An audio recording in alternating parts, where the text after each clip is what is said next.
ಓಂ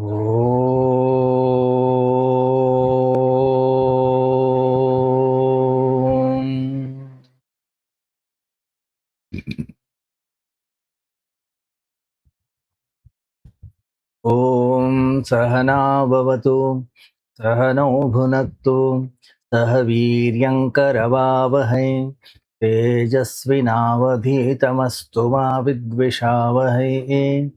ಓಂ ಶಾಂತಿ ಶಾಂತಿ ಶಾಂತಿ.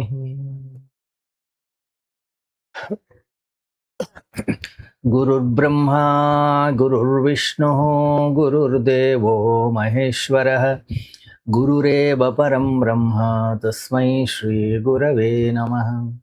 ವಸುದೇವಸುತಂ ದೇವಂ ಕಂಸಚಾಣೂರಮರ್ದನಂ ದೇವಕೀ ಪರಮಾನಂದಂ ಕೃಷ್ಣಂ ವಂದೇ ಜಗದ್ಗುರುಂ. ಕೃಷ್ಣಂ ವಂದೇ ಜಗದ್ಗುರುಂ.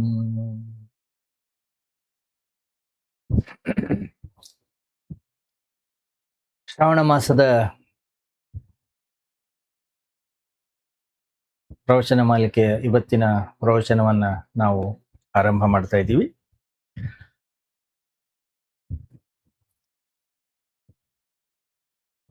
ಒಬ್ಬ ಶಿಷ್ಯ ಬಂದು ಗುರುವಿನ ಬಳಿ ಕೇಳ್ತಾನೆ, ಹೇ ಗುರುದೇವ, ಧರ್ಮದ ಮೂಲ ರಹಸ್ಯ ಏನು? ಗುರುಗಳು ಹೇಳ್ತಾರೆ, ಕಾದು ನೋಡು, ನಮ್ಮಿಬ್ಬರನ್ನ ಬಿಟ್ಟು ಈ ಆಶ್ರಮದಲ್ಲಿ ಯಾವಾಗ ಯಾರು ಇರುವುದಿಲ್ವೋ ಆವಾಗ ನಾನು ನಿಂಗೆ ಹೇಳ್ತೀನಿ. ಅನೇಕ ಸಂದರ್ಭಗಳು ಬಂತು ಅವರಿಬ್ರು ಒಟ್ಟಿಗೆ ಇರ್ತಕ್ಕಂಥದ್ದು. ಪ್ರತಿ ಬಾರಿಯೂ ಕೂಡ ಶಿಷ್ಯ ಗುರುವನ್ನ ಪ್ರಶ್ನೆಯನ್ನ ಮಾಡ್ತಾನೆ ಇದ್ದ. ಪ್ರತಿ ಸರಿ ಪ್ರಶ್ನೆಯನ್ನ ಮಾಡುವಾಗ್ಲೂ ಕೂಡ ಇನ್ನೂ ಪ್ರಶ್ನೆ ಮುಗ್ದಿರೋದಿಲ್ಲ, ಅಷ್ಟು ಒಳಗಡೆನೆ ಗುರು ಬಾಯಿ ಮೇಲೆ ಬೆರಳಿಟ್ಟು ಸುಮ್ಮನಿರ್ಲಿಕ್ಕೆ ಹೇಳ್ತಾ ಇದ್ದ. ಸಂಜೆ ಆಯ್ತು, ಸದ್ಗುರುಗಳ ಗುಡಿಸಲು ಹೆಚ್ಚು ಕಡಿಮೆ ಒಂದೊಂದ್ಸರಿ ಅಲ್ಲ ಯಾವುದೋ ಒಂದು ಸಂದರ್ಭದಲ್ಲಿ ಪೂರ್ತಿ ಖಾಲಿ ಆಗೋಯ್ತು. ಶಿಷ್ಯ ಮತ್ತೆ ಪ್ರಶ್ನೆಯನ್ನ ಮಾಡಿದ. ಅವಕಾಶ ಸಿಕ್ಕಾಗೆಲ್ಲ ಪ್ರಶ್ನೆಯನ್ನ ಮಾಡ್ತಾ ಇದ್ದ. ಗುರುವಿನ ಉತ್ತರ ಒಂದೇ, ಏನದು? ತುಟಿ ಮೇಲೆ ಬೆರಳನ್ನಿಡೋದಷ್ಟೇ. ಪೌರ್ಣಿಮೆ ಹೊರಗಡೆಗೆ ಬಂದ್ರು, ಆಕಾಶದಲ್ಲಿ ಚಂದ್ರ ಬಂದಿದ್ದ. ಶಿಷ್ಯ ಕೇಳ್ದ, ಇನ್ನು ಎಷ್ಟು ದಿವಸ ಅಂತ ಕಾಯ್ಲಿ ನಾನು ನಿಮ್ಮ ಉತ್ತರಕ್ಕೆ?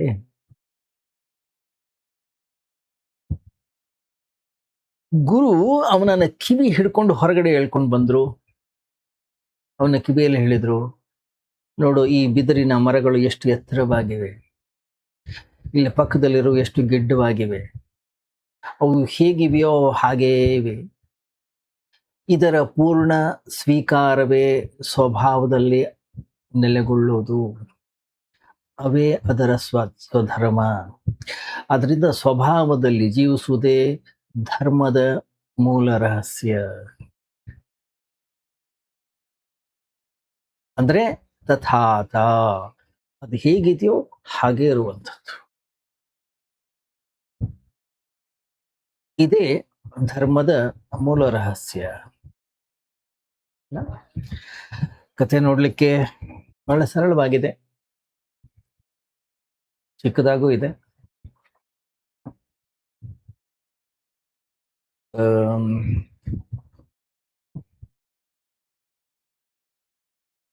ಅರ್ಥ ಮಾಡ್ಕೊಳ್ಬೇಕಷ್ಟೆ. ಜೀವನದಲ್ಲಿ ಅತ್ಯಂತ ಕಠಿಣವಾಗಿರ್ತಕ್ಕಂಥ ವಿಷಯ ಏನಪ್ಪಾ ಅಂತಂದ್ರೆ, ನಮ್ಮನ್ನ ನಾವು ಹೇಗಿದ್ದೀವೋ ಹಾಗೆ ಸ್ವೀಕರಿಸುವಂಥದ್ದು.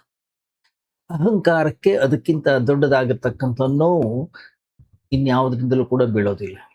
ಯಾಕಂದ್ರೆ ಅಹಂಕಾರ ಯಾವಾಗಲೂ ಕೂಡ ಇನ್ನಷ್ಟು ಮತ್ತಷ್ಟು ಇನ್ನೂ ಹೆಚ್ಚು ಪಡೆಯಬೇಕು ಅಂತಕ್ಕಂಥ ಮಹತ್ವಾಕಾಂಕ್ಷೆಯಿಂದ ಕೂಡ್ಕೊಂಡಿದೆ. ನಮ್ಮ ಬಳಿ ಎಷ್ಟೇ ಹಣ ಇದ್ರೂ ಅಹಂಕಾರ ಹೇಳುತ್ತೆ, ಇನ್ನೂ ಬೇಕು, ಇನ್ನೂ ಕಳಿಸ್ಬೋದು, ನಾನು ಇನ್ನೂ ಹೆಚ್ಚು ಕಳಿಸ್ಬೋದು, ನಿನ್ನ ಯೋಗ್ಯತೆ ಇನ್ನೂ ಜಾಸ್ತಿ ಇದೆ, ಆದ್ರೆ ಹಣ ಕಡಿಮೆ ಇದೆ, ಇಷ್ಟು ಸ್ವಲ್ಪ ಹಣ ನಮ್ಗೆ ಸಾಕಾಗುವುದಿಲ್ಲ, ಸ್ವಲ್ಪ ಈ ವಿಷಯಗಳಿಗೆ ತೃಪ್ತರಾಗೋದು ಇಲ್ಲ, ನಮ್ಮ ಒಂದು ಡಿಗ್ನಿಟಿ ಅದಕ್ಕೆಲ್ಲ ಸರಿ ಹೋಗೋದಿಲ್ಲ, ಯೋಗ್ಯ ಅಲ್ಲ, ಹೀಗೆ ಹೇಳುತ್ತೆ ನಮ್ಮ ಅಹಂಕಾರ ನಮ್ಗೆ. ಹಣ ಹೆಚ್ಚಾದ ಕೂಡಲೇ ನಾವು ತೃಪ್ತರಾಗ್ತೀವಿ ಅಂತ ಏನಾದ್ರೂ ಅರ್ಥನ? ಇಲ್ಲ, ನಾವೇನು ತೃಪ್ತರಾಗೋದಿಲ್ಲ. ಎಷ್ಟು ಹಣ ಬಂದರೂ ಕೂಡ ಅಹಂಕಾರ ಪದೇ ಪದೇ ನನಗೆ ಹೇಳುತ್ತೆ, ನಿನ್ನ ಯೋಗ್ಯತೆ ಇದಕ್ಕಿಂತಲೂ ಹೆಚ್ಚಿದೆ. ನಿನ್ನ ಮುಂದೆ ಅಯೋಗ್ಯರು ನಿಂತಿದ್ದಾರೆ.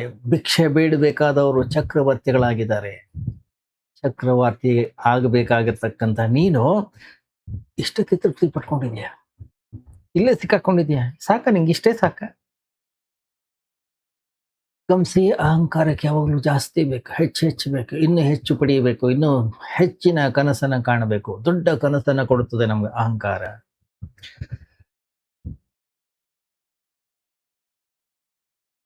ನನಗೇನು ಸಿಕ್ಕಿದೆ ಅದರಲ್ಲಿ ತೃಪ್ತಿಯನ್ನ ಪಡೀಲಿಕ್ಕೆ ನನ್ನ ಅಹಂಕಾರ ನಮ್ಗೆ ಎಂದೂ ಕೂಡ ಬಿಡೋದಿಲ್ಲ.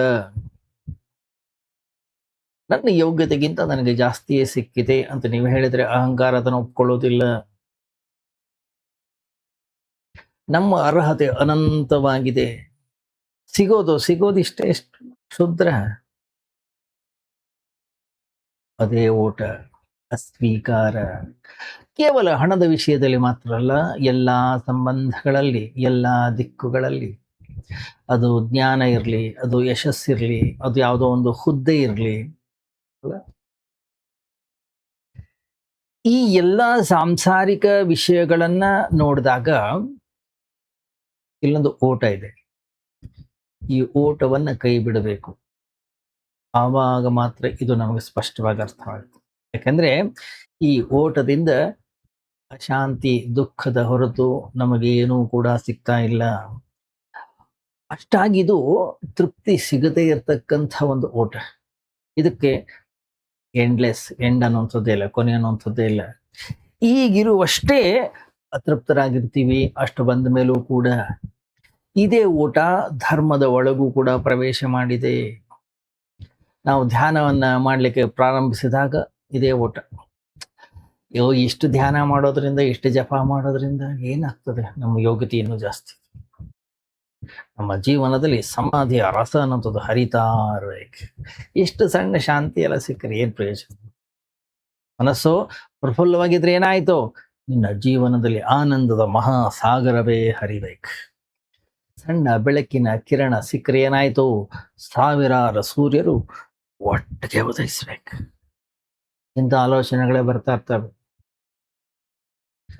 ಮುಂಚೆ ಇದ್ದದ್ದು ಇದೇ ಓಟ, ಈಗಲೂ ಇದೇ ಓಟ. ಮೊದಲು ಅದನ್ನು ನಾವು ಸಂಸಾರಿಕ ಅಂತಿದ್ವಿ, ಈಗ ಅದನ್ನೇ ನಾವು ಧಾರ್ಮಿಕ ಅಂತ ಕರಿತೀವಿ. ಸ್ವಭಾವದಲ್ಲಿ ಏನಾದರೂ ಬದಲಾಗಿದೆಯಾ? ಸ್ವಭಾವದಲ್ಲಿ ಎಳ್ಳಷ್ಟು ಬದಲಾವಣೆ ಅನ್ನುವಂಥದ್ದು ಇಲ್ಲ. ಧರ್ಮದಲ್ಲಿ ಓಟ ಇರ್ಲಿಕ್ಕೆ ಸಾಧ್ಯವೇ? ಓಡೋದಕ್ಕೆ ಹೆಸರೇ ಸಂಸಾರ. ಹಾಗಿರುವಾಗ ಧಾರ್ಮಿಕ ಓಟ, ಧರ್ಮ ಅಂದ್ರೆ ಏನು? ಧರ್ಮ ಅಂತಂದ್ರೆ ನಿಲ್ಲುವಂಥದ್ದು, ಸ್ಥಿರವಾಗುವಂಥದ್ದು, ಯಾವುದೇ ಆಕಾಂಕ್ಷೆ ಇಲ್ಲ, ಯಾವುದೇ ಫಲಕ್ಕಾಗಿ ಅಲ್ಲ, ಏನನ್ನು ಗಳಿಸ್ಲಿಕ್ಕಾಗಲ್ಲ. ಏನು, ನನಗೇನು ಸಿಕ್ಕಿದೆ ಅದು ಸಾಕಷ್ಟಿದೆ, ನಾನು ತೃಪ್ತನಾಗಿದ್ದೇನೆ, ನಾನು ಸಂತೋಷವಾಗಿದ್ದೇನೆ. ನನ್ನ ಹತ್ರ ಸಾಕಷ್ಟಿದೆಯಲ್ಲ, ನನಗೆ ಅರ್ಹತೆಗಿಂತ ಜಾಸ್ತಿ ಸಿಕ್ಕಿದೆ, ನನ್ನ ಅಗತ್ಯಕ್ಕಿಂತ ಹೆಚ್ಚಿಗೆ ಇದೆ ಅನ್ನೋ ತಿಳಿಯುವಂಥದ್ದೇನಿದೆ ಅದಕ್ಕೆ ಹೆಸರು ಧರ್ಮ. ಆದರೆ ಅಹಂಕಾರ ಇದನ್ನು ಸ್ವೀಕಾರ ಮಾಡಲಿಕ್ಕೆ ತಯಾರಿಲ್ಲ. ಯಾಕೆ? ನಾವು ನಿಂತ್ರೆ, ಓಡೋದನ್ನ ನಿಲ್ಲಿಸಿದ್ರೆ ಅಹಂಕಾರ ಅನ್ನೋದು ಸತ್ತು ಹೋಗ್ತದೆ. ನಮ್ಮ ಓಡುವಿಕೆಯಲ್ಲಿಯೇ ನಮ್ಮ ಅಹಂಕಾರದ ಜೀವನ. ನಿಂತ್ರೆ ಅಹಂಕಾರದ ಮರಣ. ಆದ್ರಿಂದ ನಾವು ಹೇಗಿದ್ದೀವಿ ಅದನ್ನು ಹಾಗೆ ಸ್ವೀಕಾರ ಮಾಡೋದು ನಮಗೆ ತುಂಬಾ ಕಷ್ಟ. ಯಾಕಂದ್ರೆ ಸ್ವೀಕಾರ ಅಂತಂದ್ರೆ ಓಟವನ್ನ ನಿಲ್ಲಿಸೋದು. ನಾವು ಹೇಗಿದ್ದೇವೆಯೋ ಹಾಗೆ ಒಪ್ಪಿಕೊಳ್ಳುವಂಥದ್ದು. ಏನೂ ಮಾಡ್ಲಿಕ್ಕಿಲ್ಲ, ಏನನ್ನೂ ಗಳಿಸ್ಲಿಕ್ಕಿಲ್ಲ, ಎಲ್ಲೂ ಹೋಗ್ಲಿಕ್ಕಿಲ್ಲ. ಯಾಕೆ? ಅಗತ್ಯಕ್ಕಿಂತ ಈಗ ನನ್ನ ಹತ್ರ ಜಾಸ್ತಿನೇ ಇದೆ, ಎಲ್ಲಿ ಹೋಗ್ಲಿಕ್ಕಿದೆ, ಏನ್ ಪಡಿಲಿಕ್ಕಿದೆ? ಅದರಿಂದ ನಾವು ಕೃತಜ್ಞರಾಗಿರ್ಬೇಕು, ಅನುಗ್ರಹೀತರಾಗಿರ್ಬೇಕು. ನಾವು ಜೀವಂತವಾಗಿದ್ದೀವಿ, ಇದೇ ಭಗವಂತನ ಒಂದು ಅನುಕಂಪ. ಈ ಭಾವನೆ ಬರಬೇಕು. ಯಾವ ವ್ಯಕ್ತಿಯನ್ನ ನಾವು ಧಾರ್ಮಿಕ ವ್ಯಕ್ತಿ ಅಂತ ಹೇಳಿ ಕರೀತೇವೋ ಅವನು ಹಣದಿಂದ ಹೋಗ್ತಾ ಇದ್ದಾನೆ. ಹಣದಿಂದ ಏನು ಸಿಗಲ್ಲ ಅಂತ ಅವನು ಒಪ್ಕೊಳ್ಳಿಕ್ಕೆ ತಯಾರಿದ್ದಾನೆ.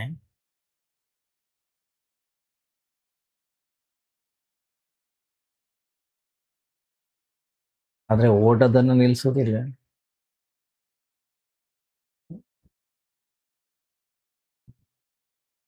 ಹಾಗಾದ್ರೆ ಅಪ್ರಾಮಾಣಿಕನಾಗಿದ್ದಾನೆ. ಪ್ರಾಮಾಣಿಕನಾಗಬೇಕು, ಕಳ್ಳತನವನ್ನು ಬಿಡಬೇಕು, ಅಶಾಂತಿಯನ್ನ ತ್ಯಾಗ ಮಾಡಬೇಕು, ಶಾಂತಿಯನ್ನ ಪಡಿಬೇಕು ಅಲ್ಲ ಅವ್ನು ಹೇಳೋದು. ಓಟ ಓಟ ಮುಂದುವರಿತಾ ಇರುತ್ತೆ, ಆದರೆ ದಿಕ್ಕು ನೈತಿಕವಾಗಿರುತ್ತದೆ.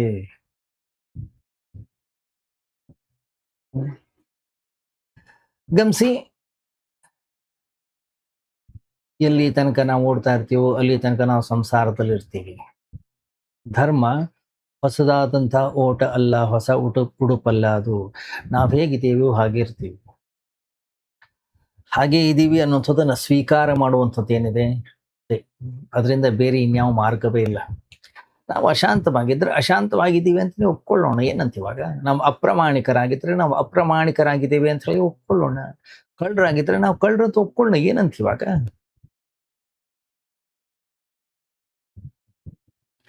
ಒಬ್ಬ ಕಳ್ಳ ನಾನು ಕಳ್ಳ ಅಲ್ಲ ಅನ್ನುವಂಥದ್ದನ್ನ ಅವನು ಪ್ರಯತ್ನ ಮಾಡಿದ್ರೆ ಆ ಪ್ರಯತ್ನದಲ್ಲಿ ಅವನು ಕಳ್ಳತನವನ್ನ ಮಾಡ್ತಾನೆ.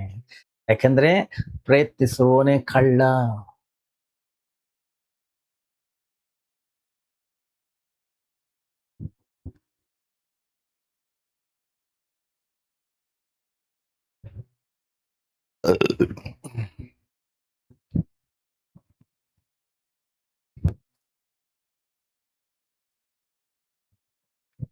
ಗಮನಿಸಿ, ನಮ್ಮ ಮಿತ್ರರು ಒಂದು ಉದಾಹರಣೆಯನ್ನು ಕೊಡೋರು. ಸ್ವಲ್ಪ ಅವರು ಸಮುದ್ರದ ತಟದ ಕಡೆಯವರು. ಒಬ್ಬ ವ್ಯಕ್ತಿ ಒಂದು ಮೀನಿನ ಅಂಗಡಿ ಹತ್ರ ಹೋಗಿದ್ದಂತೆ. ಮೀನಿನ ಅಂಗಡಿ ಹತ್ರ ಹೋದ್ರೆ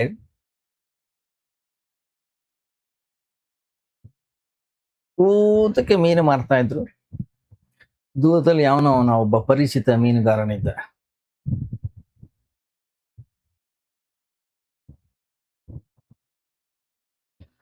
ಅವನಂದ, ಏಯ್, ಒಂದ್ 4-5 ದೊಡ್ಡ ದೊಡ್ಡ ಮೀನನ್ನ ನನ್ನ ಕಡೆ ಇಸಿ.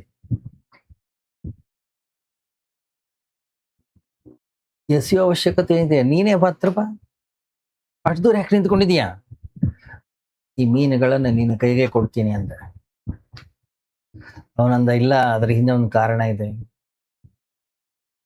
ನಾನು ಜಗತ್ತಿನಲ್ಲಿ ಅತ್ಯಂತ ಸೋಮಾರಿ. ಮೀನುಗಾರನಾಗಿರ್ಬೋದು, ಆದ್ರೆ ನಾನು ಸುಳ್ಳುಗಾರನಲ್ಲ. ನೀನ್ ಎಸಿತೀಯ, ನಾನು ಹಿಡಿತೇನೆ. ಆಗ ಮನೆಗೆ ಹೋಗಿ ಹೆಂಡತಿಗೆ ನಾನೇ ಇದನ್ನ ಹಿಡ್ಕೊಂಡು ಬಂದಿದ್ದೇನೆ ಅಂತ ಹೇಳ್ಬೋದಾ? ಅಪ್ರಾಮಾಣಿಕ ವ್ಯಕ್ತಿ ಪ್ರಾಮಾಣಿಕತೆಯನ್ನ ಮಾಡ್ಲಿಕ್ಕೆ ಹೋದ್ರೆ ಹೀಗೆ ಮಾಡಿದಾಗ, ಸುಳ್ಳು ಹೇಳ್ತಾ ಇರ್ತಕ್ಕಂತಹ ವ್ಯಕ್ತಿ ಸತ್ಯವನ್ನ ಹೇಳಿದ್ರು ಹೇಳೋದು ಸುಳ್ಳನ್ನೇ. ಸುಳ್ಳುಗಾರ ಕೂಡ ಸತ್ಯದಲ್ಲೂ ತನ್ನ ದಾರಿಯನ್ನ ಕಂಡುಕೊಳ್ತಾನೆ. ಅವನು ಬೀಸಾಡ್ಬೇಕು, ಇವನು ಹಿಡಿತಾನೆ, ನಾನು ಹೇಳ್ತಾನೆ ನಾನೇ ಮೀನ್ ಹಿಡಿದಿದ್ದು ಅಂತ. ಪ್ರಾಮಾಣಿಕತೆಯಲ್ಲಿಯೂ ಕೂಡ ಅಪ್ರಾಮಾಣಿಕತೆಯನ್ನ ಮಾಡ್ತಾನೆ. ಹಿಂಸಕ ಅಹಿಂಸೆಯಲ್ಲೂ ಹಿಂಸೆಯನ್ನೇ ಮಾಡ್ತಾನೆ. ಅವನ ಶೈಲಿ ಬದಲಾಗ್ಬೋದು ಅಷ್ಟೇ, ಮೇಲ್ನೋಟದ ವ್ಯವಸ್ಥೆ ಬದಲಾಗ್ಬೋದು, ಚೌಕಟ್ಟು, ಬಣ್ಣ, ರೂಪ ಎಲ್ಲವೂ ಕೂಡ ಬದಲಾಗ್ಬೋದು. ಆದ್ರೆ ಒಳಗೆ ಒಂದೇ, ಅದಕ್ಕಿಂತ ಭಿನ್ನವಾಗಿರ್ಲಿಕ್ಕೆ ಸಾಧ್ಯನೇ ಇಲ್ಲ. ನಾವು ಹಿಂಸಕರಾಗಿದ್ದು ನಮ್ಮ ಮೇಲೆ ಅಹಿಂಸೆಯನ್ನ ನಾವು ಹೇರಿಕೊಂಡ್ರೆ ನಾವು ಹೊಸ ರೀತಿಯಲ್ಲಿ ಇನ್ನೊಬ್ಬರನ್ನ ಪೀಡಿಸ್ಲಿಕ್ಕೆ ಆರಂಭ ಮಾಡ್ತೇವೆ. ಹೊಸ ರೀತಿ ಹಳೆ ರೀತಿಗಿಂತ ಹೆಚ್ಚು ಪರಿಣಾಮಕಾರಿಯಾಗಿರುತ್ತೆ. ಯಾರನ್ನಾದ್ರೂ ಪೀಡಿಸೋದೇನಿದೆ ಅನೇಕ ವಿಧಗಳಲ್ಲಿರಬಹುದು ಅಲ್ಲ. ಯಾರ್ದೋ ಕತ್ತಿನ ಮೇಲೆ ಚಾಕು ಇಟ್ಟು, ಅಥವಾ ನಮ್ದೇ ಕತ್ತಿನ ಮೇಲೆ ಚಾಕು ಇಟ್ಕೊಂಡು ನನ್ನ ಮಾತನ್ನ ಕೇಳದಿದ್ರೆ ನಾನೇ ನನ್ನನ್ನು ಕೊಂದುಕೊಳ್ತೇನೆ. ವಿಷಯ ಒಂದೇ,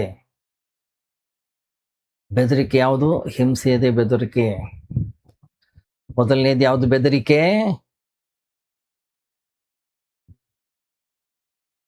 ಯಾರಾದ್ರನ್ನ ಹೆದರಿಸ್ಬಹುದೇನೋ.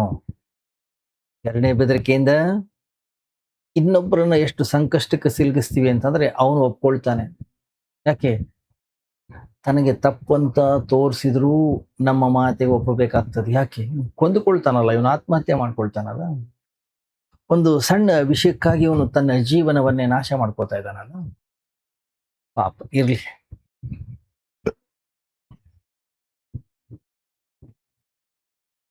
ಮಹಾತ್ಮ ಗಾಂಧಿ ಅಂಬೇಡ್ಕರ್ನವ್ರನ್ನ ಬಗ್ಗಿಸ್ಲಿಕ್ಕೆ ಉಪವಾಸ ಸತ್ಯಾಗ್ರಹವನ್ನ ಮಾಡಿದ್ರು.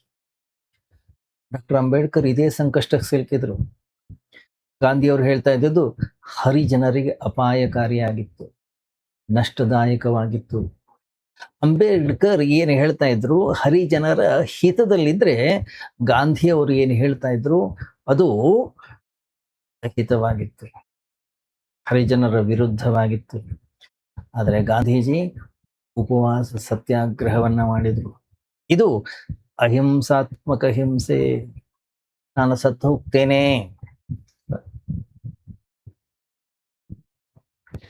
ಅಂಬೇಡ್ಕರ್ ಅವರ ಮೇಲೆ ಹೊರೆ ಹೆಚ್ಚಾಯ್ತಂತ ಅವಾಗ. ಅಲ್ಲ, ನಾನು ಓದಿದ್ದನ್ನ ಎಷ್ಟು ಸತ್ಯ ಸುಳ್ಳು ಗೊತ್ತಿಲ್ಲ ನನಗೆ. ದೇಶದ ಮೇಲೆ ಒತ್ತಡ ಬಿತ್ತು. ಗಾಂಧಿ ಅಂತಹ ವ್ಯಕ್ತಿಯನ್ನ ಇಷ್ಟು ಸಣ್ಣ ಒಂದು ವಿಷಯಕ್ಕೆ ಕಳ್ಕೊಳ್ಳೋದು ಸರಿಯಲ್ಲ.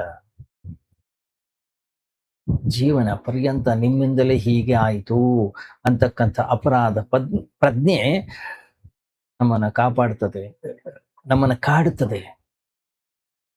ತಮಾಷೆ ಅಂದ್ರೆ ಹಠ ಹಿಡಿದಿದ್ದು ಗಾಂಧೀಜಿ. ಅಹಿಂಸಾತ್ಮಕವಾಗಿರ್ತಕ್ಕಂಥ ಹಠ ಅದು ಮೇಲ್ನೋಟಕ್ಕೆ ಕಾಣಿಸೋದೇ ಇಲ್ಲ. ಯಾಕೆಂದ್ರೆ ಅಹಿಂಸೆಯ ಒಳಗೆ ಯಾವಾಗಲೂ ಕೂಡ ಹಿಂಸೆ ಅಡಗಿರ್ತದೆ, ಅದು ಮೇಲ್ನೋಟಕ್ಕೆ ತಿಳಿಯೋದಿಲ್ಲ. ಅಂಬೇಡ್ಕರ್ ಬಗ್ಗಿದ್ರು.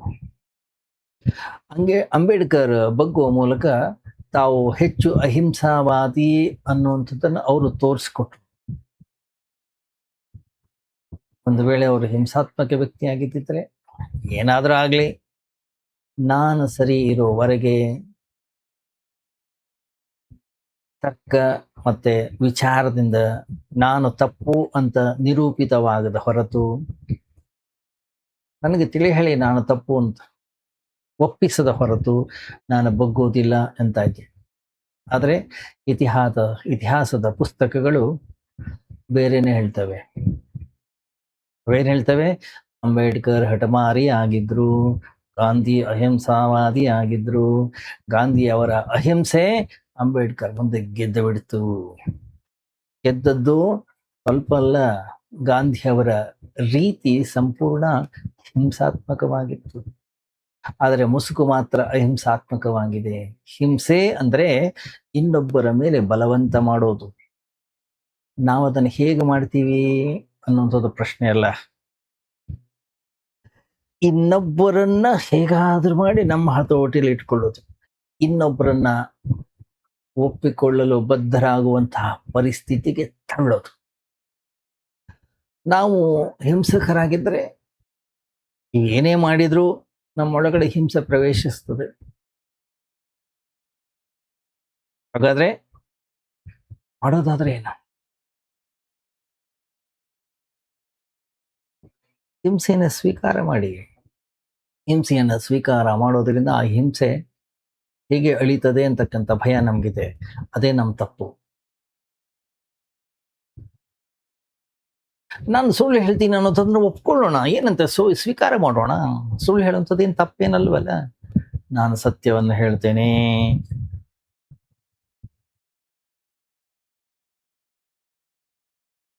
ತದ್ವಿರುದ್ಧವಾಗಿ ಇಟ್ಕೊಳ್ಳೋದೇ ಇದ್ರೆ ಆ ಸುಳ್ಳು ಉಳಿಯೋದಿಲ್ಲ. ಯಾಕೆ ಹೇಳಿ?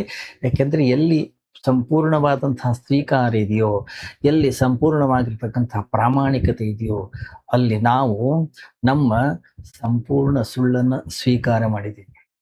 ನಾವು ಅಪ್ರಾಮಾಣಿಕರು, ನಾವು ಕಳ್ಳರು, ನಾವು ಹಿಂಸಕರು ಅನ್ನೋದನ್ನ ಸ್ವೀಕಾರ ಮಾಡೋದಕ್ಕಿಂತ ದೊಡ್ಡ ಸತ್ಯ ಬೇರೆ ಏನಿದೆ? ಇದೇ ಸತ್ಯದ ಮೊದಲ ಹೆಜ್ಜೆ. ಹೀಗಾಗಿ ಈ ಸತ್ಯದ ಮುಂದೆ ಸುಳ್ಳು ಮಾಯವಾಗ್ಬಿಡುತ್ತೆ. ಹೇಗೆ ದೀಪ ಬೆಳಗಿದಾಗ ಕತ್ತಲೆ ಅನ್ನೋದು ಇಲ್ಲವಾಗ್ತದೋ, ಕತ್ತಲೆಯ ಜೊತೆಗೆ ಹೋರಾಡಿ ಎಲ್ಲೂ ಕೂಡ ತಲುಪಲಿಕ್ಕೆ ಸಾಧ್ಯ ಇಲ್ಲ. ದೀಪವನ್ನು ಬೆಳಗಿಸುವ ಮೂಲಕ ಮಾತ್ರ ನಾವು ಎಲ್ಲಾದ್ರೂ ತಲುಪಬಹುದು. ಸತ್ಯದ ಪ್ರಪ್ರಥಮ ಘಟನೆ ಏನು ಅಂತಂದ್ರೆ, ನಾನು ಹೇಗಿದೆಯೇನೋ ಸಂಪೂರ್ಣವಾಗಿ ಹಾಗೆ ಅದನ್ನು ಸ್ವೀಕಾರ ಮಾಡುವಂಥದ್ದು. ಆವಾಗ ಕ್ರಾಂತಿ ನಮ್ಮ ಅಂತಃಕರಣದ ಒಳಗಡೆಗೆ ಘಟಿಸ್ತದೆ. ಕೆಟ್ಟದ್ದನ್ನ ನಾವು ಸ್ವೀಕರಿಸಿದ ತಕ್ಷಣನೇ ನಮ್ಮ ಅಂತಃಕರಣದ ಒಳಗಡೆಗೆ ಬದಲಾವಣೆ ಆಗುವುದನ್ನು ನಾವು ಕಾಣ್ತೇವೆ. ನಾವೇನು ಹೊಸದಾಗಿ ಬದಲಾವಣೆಯನ್ನು ಮಾಡೋ ಅವಶ್ಯಕತೆ ಇಲ್ಲ.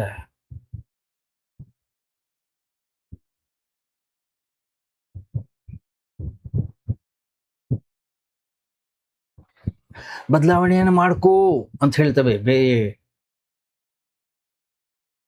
ಬದಲಾವಣೆ ಮಾಡೋರು ಯಾರು? ನಾವೇ ಬದಲಾವಣೆಯನ್ನು ಮಾಡಬೇಕು. ನಮ್ಮ ಎಲ್ಲ ಬದಲಾವಣೆಗಳು ತಪ್ಪು. ವ್ಯಕ್ತಿಯಿಂದಲೇ ಬದಲಾವಣೆಯನ್ನು ಹೊಂದುತ್ತವೆ. ಅದರಿಂದ ಮೊದಲು ನಾನೇನು, ನನ್ನ ಸ್ವಭಾವ ಏನು ಅನ್ನಿಸುತ್ತನ್ನು ನಾನು ಒಪ್ಕೊಳ್ಬೇಕು. ನಾನು ಸುಳ್ಳು ಹೇಳ್ತಾ ಇದ್ದೇನೆ, ನಾನೊಬ್ಬ ಸುಳ್ಳುಗಾರ ಒಪ್ಕೊಳ್ಬೇಕು. ನಾನೊಬ್ಬ ಕಳ್ಳನಾಗಿದ್ರೆ ನಾನು ಕಳ್ಳ ಅಂತ ಮೊದಲು ನಾನು ಒಪ್ಕೊಳ್ಬೇಕು. ಆವಾಗ ಮಾತ್ರ ಬದಲಾವಣೆ ಸಾಧ್ಯ. ಯಾಕಂದ್ರೆ ಬದಲಾವಣೆಯನ್ನು ಮಾಡುವವರು ನಾವೇ. ಹಿಂಸಕ ಅಹಿಂಸಾವಾದಿ ಆಗ್ಲಿಕ್ಕೆ ಪ್ರಯತ್ನವನ್ನ ಮಾಡ್ತಾನೆ, ದೊಡ್ಡ ಮೋಸ ಅದು. ಅಪ್ರಾಮಾಣಿಕ ವ್ಯಕ್ತಿ ಪ್ರಾಮಾಣಿಕತೆಯನ್ನು ತನ್ನ ಮೇಲೆ ಹೇರಿಕೊಳ್ತಾನೆ, ಅವಾಗ ಏನಾಗುತ್ತೆ? ಪಾಖಂಡಿ ಆಗುತ್ತಾನೆ. ಪರಿಗ್ರಹಿ ಅಂದ್ರೆ ಸಂಗ್ರಹ ಮಾಡತಕ್ಕಂಥವನು ಅಪರಿಗ್ರಹಿ ಆಗುತ್ತಾನೆ. ಅವನೊಬ್ಬ ದಿಗಂಬರ ವ್ಯಕ್ತಿಯಾಗಿ ನಿಂತುಕೊಳ್ತಾನೆ. ಆಗ ಅಪರಿಗ್ರಹವನ್ನೇ ಪರಿಗ್ರಹದ ಹಾಗೆ ಕಾಯ್ಕೊಂಡು ಕೂತ್ಕೊಳ್ತಾನೆ. ಅದೇ ಅವನ ಆಸ್ತಿ ಆಗುತ್ತೆ. ನಿನ್ನೆ ಅವತ್ತು ಸುಳ್ಳು ಹೇಳಿ ಜನರಿಗೆ ನೋವುಂಟು ಮಾಡ್ತಾ ಇದ್ದ, ಇವತ್ತು ಸತ್ಯವನ್ನು ಹೇಳಿ ಜನರಿಗೆ ನೋವನ್ನು ಉಂಟು ಮಾಡ್ತಾನೆ. ಸುಳ್ಳಿನಿಂದ ಯಾವ ಕೆಲಸ ಪಡಿತಾ ಇದ್ನೋ, ಈಗ ಸತ್ಯವನ್ನು ಹೇಳಿ ಅದೇ ಕೆಲಸವನ್ನು ಪಡಿತಾನೋನು. ಆದ್ರೆ ಕೆಲಸ ಒಂದೇ ಆಗಿರುತ್ತೆ.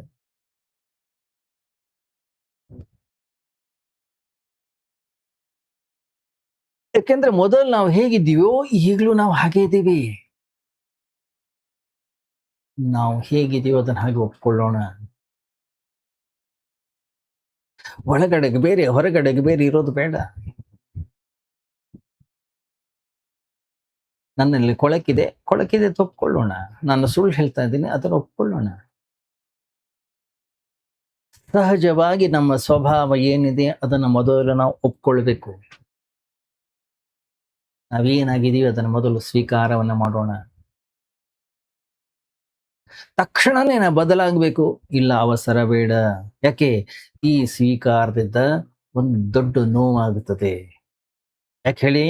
ನಮ್ಮ ಸುಳ್ಳು, ನಮ್ಮ ಅಪ್ರಾಮಾಣಿಕತೆ, ನಮ್ಮ ಹಿಂಸೆ, ನಮ್ಮ ಕೋಪ, ನಮ್ಮ ಕಾಮ, ನಮ್ಮ ಲೋಭ, ನಮ್ಮ ಮತ್ಸರ, ಅದನ್ನು ನಾವೇ ಯಾವಾಗ ನೋಡ್ತೀವಿ ನಮ್ಗೆ ತುಂಬಾ ಬೇಸರವಾಗುತ್ತೆ, ತುಂಬಾ ನೋವಾಗ್ತದೆ. ಆ ನೋವಿನಿಂದ ತಪ್ಪಿಸಿಕೊಳ್ಳಿಕ್ಕೆ ಅಹಂಕಾರ ತದ್ ವಿರುದ್ಧವಾದಂತಹ ಗುರಿಯನ್ನು ಸೃಷ್ಟಿ ಮಾಡ್ತದೆ. ಇವತ್ತು ನೀನು ಕಳ್ಳ ಆಗಿದೆಯಾ? ತೊಂದರೆ ಇಲ್ಲ, ನಾಳೆ ಅಸ್ತೇಯನಾಗು ಅಂದ್ರೆ ಕಳ್ಳತನ ಮಾಡದೇ ಇರುವಂತರ. ನಾಳೆ ಆಗತ್ತೆ. ಇಂದು ನಿನ್ನ ಅಂತಃಕರಣದ ಒಳಗಡೆ ಹಿಂಸೆ ಇದೆ, ಆದ್ರೆ ನೀನ್ ಬಿಡ್ತಾ ಇದೆಯಾ ತಾನೆ? ಯಾಕೆ ಚಿಂತೆ ಮಾಡ್ತೀಯ? ನೋವು ಪಡುವಂತ ಅವಶ್ಯಕತೆ ಏನಿಲ್ಲ. ಸ್ವಲ್ಪ ಸಮಯ ಕಾಯ್ಬೇಕಷ್ಟೇ. ಇಂದಲ್ದಿದ್ರೆ ನಾಳೆ, ನಾಳೆ ಅಲ್ದಿದ್ರೆ ನಾಡಿದ್ದು. ಅಹಿಂಸವಾದಿ ಆಗಿ ಆಗ್ತೀಯ ನೀನು. ನನ್ನ ಅಹಂಕಾರವೇ ನನಗೆ ಹೇಳುತ್ತೆ. ಅಹಿಂಸೆಯ ಮುಸುಕು, ಹಿಂಸೆಯ ನೋವಿನಿಂದ ಹಾದು ಹೋಗುವುದರಿಂದ ನಮ್ಮನ್ನ ರಕ್ಷಿಸ್ತದೆ.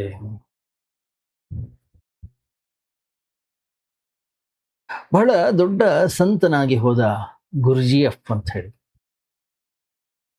ಬಹಳ ಅದ್ಭುತ ಸಂತ. ಅವನು ಒಂದು ಕಡೆಗೆ ಒಂದು ಅಭಿಪ್ರಾಯವನ್ನು ವ್ಯಕ್ತಪಡಿಸ್ತಾನೆ. ಮಾನವ ತನ್ನನ್ನ ತಾನು ರಕ್ಷಿಸಿಕೊಳ್ಳಿಕ್ಕೆ ಒಂದಿಷ್ಟು ಬಫರ್ಸ್ ಹಾಕೊಂಡಿದ್ದಾನೆ, ಸೃಷ್ಟಿ ಮಾಡ್ಕೊಂಡಿದ್ದಾನೆ. ಗಮನಿಸಿದ್ರೆ ನೀವು, ಎರಡು ಬೋಗಿಗಳ ನಡುವೆ ಒಂದು ಬಫರ್ ಹಾಕಿರ್ತಾರೆ. ಡಿಕ್ಕಿ ಹೊಡೆದ್ರೆ ಎರಡೂ ಬೋಗಿಗಳು ಒಂದಕ್ಕೊಂದು ಗುದ್ದಿಕೊಳ್ಳೋದಿಲ್ಲ. ಅವು ಆ ನಡುವಿನ ಏನೊಂದು ಬಫರ್ ಏನಿದೆ, ಆ ಬಫರ್ ಅದು ಆ ಪ್ರೆಷರ್ ಅನ್ನ ತೆಗೆದುಕೊಳ್ಳುತ್ತೆ. ಕಾರು ಮತ್ತು ಚಕ್ರಗಳ ನಡುವೆ ಸ್ಪ್ರಿಂಗ್ ಇರುತ್ತೆ. ಕಾರು ಗುಂಡಿಗೆ ಬಿದ್ದರೂ ಒಳಗೆ ಏನು ಪ್ರಯಾಣಿಕ ಕೂತ್ಕೊಂಡಿದ್ದಾನೆ ಅವನಿಗೆ ಹೆಚ್ಚು ಪೆಟ್ಟು ಬೀಳಬಾರದು, ಯಾಕೆ? ಆ ಸ್ಪ್ರಿಂಗ್ ಏನಿದೆ ಆ ಪ್ರೆಷರನ್ನು ತೆಗೆದುಕೊಳ್ಳುತ್ತೆ, ಹೀರ್ಕೊಳ್ಳುತ್ತೆ. ಹಾಗಾಗಿ ಗುರುಜಿಯಫ್ ಹೇಳ್ದ, ಮನುಷ್ಯ ತನ್ನ ತಪ್ಪುಗಳನ್ನ ಅವುಗಳನ್ನ ಮುಚ್ಚಿಕೊಳ್ಳಿಕ್ಕೆ ಸುತ್ತಲೂ ಬಫರ್ಗಳನ್ನ ನಿರ್ಮಾಣ ಮಾಡ್ಕೊಂಡಿದ್ದಾನೆ. ನಾವು ಸುಳ್ಳು ಹೇಳ್ತೀವಿ, ಅದಕ್ಕೂ ಒಂದು ಬಫರ್ ಇಟ್ಕೊಂಡಿರ್ತೀವಿ. ಇವತ್ತು ಹೇಳ್ತಾ ಇರ್ಬೋದಷ್ಟೇ, ಯಾಕೆಂದ್ರೆ ಇವತ್ತು ಅನಿವಾರ್ಯತೆ ಇದೆ, ಪರಿಸ್ಥಿತಿನೇ ಹಾಗಿದೆ. ನಾಳೆ ನಾಳೆ ಸತ್ಯವನ್ನು ಹೇಳಲಿಕ್ಕೆ ಪೂರ್ಣ ಪ್ರಯತ್ನವನ್ನ ನಾನು ಮಾಡೇ ಮಾಡ್ತೀನಿ. ಗೊತ್ತಾ? ಆ ನಾಳೆ ಅನ್ನುವಂಥದ್ದು ಬರೋದೇ ಇಲ್ಲ, ಯಾವತ್ತೂ ಬರೋದೇ ಇಲ್ಲ. ನಾಳೆಯ ಸತ್ಯವನ್ನ ಇವತ್ತು ಸುಳ್ಳು ಹೇಳಲಿಕ್ಕೆ ನಮ್ಗೆ ಸಹಕಾರಿ ಆಗ್ತದೆ. ನಮ್ಮ ಅಹಂಕಾರಕ್ಕೆ ಇಂದಿನ ದಾರಿಯನ್ನ ಸುಗಮಗೊಳಿಸ್ತದೆ. ಅರೆ, ಇವತ್ತು ಹೇಳು, ಇದು ಅನಿವಾರ್ಯ. ಇಲ್ಲ, ಟೈಮ್ ಸರಿ ಇಲ್ಲ, ಪರಿಸ್ಥಿತಿ ಸರಿ ಇಲ್ಲ, ಇವತ್ತು ಸುಳ್ಳು ಹೇಳ್ದೇ ಇದ್ರೆ ತೊಂದರೆ ಆಗ್ತದೆ. ನಾಳೆ ನಾಳೆ ಖಂಡಿತ ಸತ್ಯವನ್ನು ಹೇಳ್ತೀನಿ ನಾನು. ಹೇಳೋಣ, ಸತ್ಯವನ್ನೇ ಹೇಳೋಣ, ಏನಂತೀವಾಗ? ಹೀಗೆ ಪ್ರತಿದಿನವೂ ಕೂಡ ನಾವು ಮಾರನೇ ದಿವಸಕ್ಕೆ ಮುಂದೂಡುತ್ತೀವಿ. ಏನಿದು? ಇದಕ್ಕೆ ಹೆಸರು ಬಫರ್. ಇದರಿಂದ ಜೀವನದಲ್ಲಿ ಪೆಟ್ಟು ಬೀಳೋದಿಲ್ಲ. ಸುಳ್ಳು ಸುಳ್ಳು ಸೇಫ್ ಆಗಿರುತ್ತೆ. ನಾವು ನಾವು ಹಿಂಸಕರಾಗೇ ಇರ್ತೀವಿ. ನೀರನ್ನ ಸೋಸಿ ಕುಡಿತೀವಿ. ನೀರನ್ನ ಸೋಸಿ ಕುಡಿಯೋದ್ರಿಂದ ನಮ್ಮ ಅಹಂಕಾರಕ್ಕೆ ಪೆಟ್ಟು ಬೀಳೋದಿಲ್ಲ, ಆದರೆ ಅದು ಇನ್ನಷ್ಟು ಗಟ್ಟಿ ಆಗ್ತದೆ. ನೀರನ್ನ ಸೋಸಿ ಕುಡಿಯೋದ್ರಿಂದ ಹಿಂಸೆ ಸತ್ತು ಹೋಗ್ತದೆಯೇ? ಇಲ್ಲ. ಶುದ್ಧ ನೀರು ಕುಡಿಯೋದಕ್ಕೂ ಹಿಂಸೆ ಸಾಯುವುದಕ್ಕೂ ಏನ್ ಸಂಬಂಧ ಹೇಳಿ? ಆರೋಗ್ಯಕ್ಕೆ ಲಾಭ ಆಗ್ತದಷ್ಟೇ. ನೀವು ನೀರನ್ನ ಸೋಸಿ ಕುಡಿಯದೇ ಇದ್ರೆ ಅಹಿಂಸಾವಾದಿ ಅಂತಕ್ಕಂಥ ಭಾವನೆ ನಮಗೆ ಬರುತ್ತೆ. ನಾವು ರಾತ್ರಿ ಊಟ ಮಾಡೋದಿಲ್ಲಪ್ಪ. ಏನು ವ್ಯತ್ಯಾಸ ಆಗುತ್ತೆ? ಏನಾದ್ರೂ ವ್ಯತ್ಯಾಸ ಆಗುತ್ತೆ? ಆಹಾರದಲ್ಲಿ ಹಿಂಸೆ ಏನಾದ್ರೂ ಇದೆಯಾ? ಹಿಂಸೆಯ ರೂಪ ಅತ್ಯಂತ ವಿರಾಟ್ ಆಗಿದೆ, ಭಯಂಕರವಾಗಿದೆ. ನಮ್ಮ ಜೀವನದ ಪ್ರತಿಯೊಂದು ಸಂಬಂಧದಲ್ಲೂ ಕೂಡ ಹಿಂಸೆ ಅನ್ನುವಂಥದ್ದು ಅಡಗಿದೆ. ಜೀವನದ ಪ್ರತಿಯೊಂದು ಮೂಲೆಯಿಂದಲೂ ಕೂಡ ಹಿಂಸೆ ಅನ್ನುವಂಥದ್ದು ಹೊರಗೆ ಬರ್ತಾ ಇದೆ.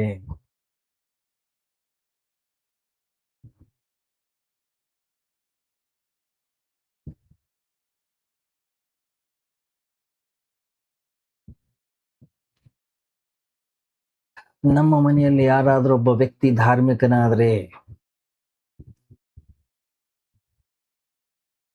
ಅವನು ಎಲ್ಲರಿಗೂ ಪೀಡಿಸ್ಲಿಕ್ಕೆ ಶುರು ಮಾಡ್ತಾನೆ.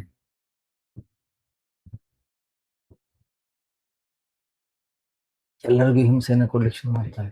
ಅವನದೇ ಆದಂತ ರೀತಿಯ ಹಿಂಸೆ ಅಡಗಿದೆ. ಅವನು ರಾತ್ರಿ ಉಪವಾಸ ಮಾಡ್ತಾನೆ. ಯಾವುದೋ ಒಂದು ಟೈಮಲ್ಲಿ ಮಾತ್ರ ತುಪ್ಪ ತಿಂತಾನೆ. ಯಾವುದೋ ಒಂದು ಟೈಮಲ್ಲಿ ಮಾತ್ರ ಅವನು ಆಹಾರವನ್ನು ಸ್ವೀಕಾರ ಮಾಡ್ತಾನೆ. ಯಾವುದೋ ಒಂದು ಟೈಮಲ್ಲಿ ಮಾತ್ರ ಮಲಗುತ್ತಾನೆ. ಏನೇನೆಲ್ಲ ಸಾಧನೆ ಮಾಡ್ತಾರೆ. ಆದ್ರೆ ಅವರ ಅಂತಃಕರಣದ ಒಳಗೆ ಇರ್ತಕ್ಕಂಥ ಹಿಂಸೆ ಹೋಗಿದೆಯಾ? ಇಲ್ಲ. ಗಮನಿಸಿ ನೀವು, ಬಹಳ ಕೋಪಿಷ್ಠರಾಗಿರ್ತಾರೆ ಅಲ್ಲ? ಯಾರ್ಯಾರು ಧಾರ್ಮಿಕ ವ್ಯಕ್ತಿ ಸಾಧನಾ ಮಾರ್ಗದಲ್ಲಿ ಮುಂದಿದಾರೋ ಅವರು ಬಹಳ ಕೋಪದಿಂದ ಕೋಪಿಷ್ಠರಾಗೇ ಜಾಸ್ತಿ ಇರ್ತಾರೆ. ಹೌದು.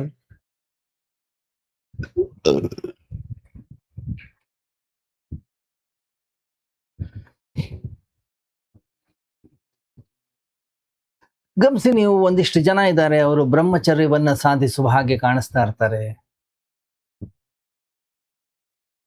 ಇನ್ನೊಂದು ಕಡೆಗೆ ಸ್ತ್ರೀಯ ಸಹವಾಸ, ಸ್ತ್ರೀಯ ಚಿಂತನೆ ನಡೀತಾ ಇರುತ್ತೆ.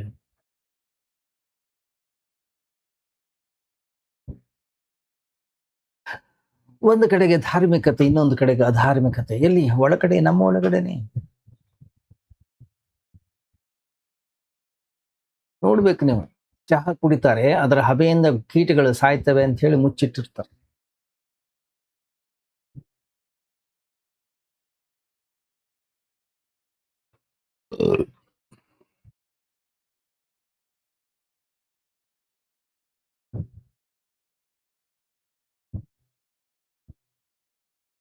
ಮನವೇ ಪರಮಾದ್ಭುತವು ಮಂಕುತಿಮ್ಮ ಅಂತಾರೆ ಪೂಜ್ಯ ಡಿ ವಿಜಿ.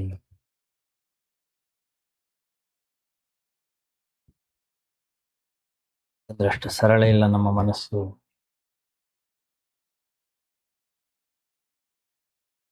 ಹೊರಗಡೆಗೆ ಏನು ನಾವು ತೋರಿಸ್ತೀವಿ, ಒಳಗಡೆಗೆ ನಾವೇನಿದ್ದೀವಿ ಸಂಪೂರ್ಣವಾಗಿ ಬೇರೆ ಇದ್ದೀವಿ ನಾವು.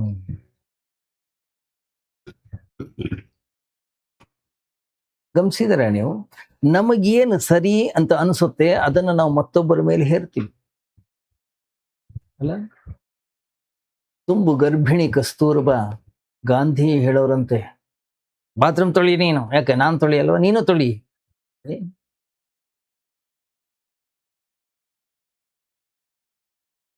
ಗಾಂಧಿಯನ್ನ ಮದುವೆ ಆಗ್ಬೇಕಾದ್ರೆ ಕಸ್ತೂರ್ಬಾಗಿ ನೀನು ಬಾತ್ರೂಮ್ ತೊಳಿಬೇಕು ಅಂತ ಹೇಳಿರ್ಲೇ ಇಲ್ಲ. ಅಷ್ಟು ಮಾತ್ರ ಅಲ್ಲ, ಅವ್ರು ಯೂಸ್ ಮಾಡೋ ಬಾತ್ರೂಮ್ ಅಲ್ಲ, ಇಡೀ ಆಶ್ರಮದಲ್ಲಿರೋ ಎಲ್ಲಾ ಬಾತ್ರೂಮ್ ತೊಳಿಬೇಕು. ಪಾಪ ಅವಳು ಒಪ್ಪಲಿಲ್ಲ ಅಲ್ಲ. ಮಧ್ಯರಾತ್ರಿ ಅವಳನ್ನ ಹೊರಗಡೆ ಹಾಕಿ ಬಾಗಿಲು ಹಾಕೊಂಡ್ರು.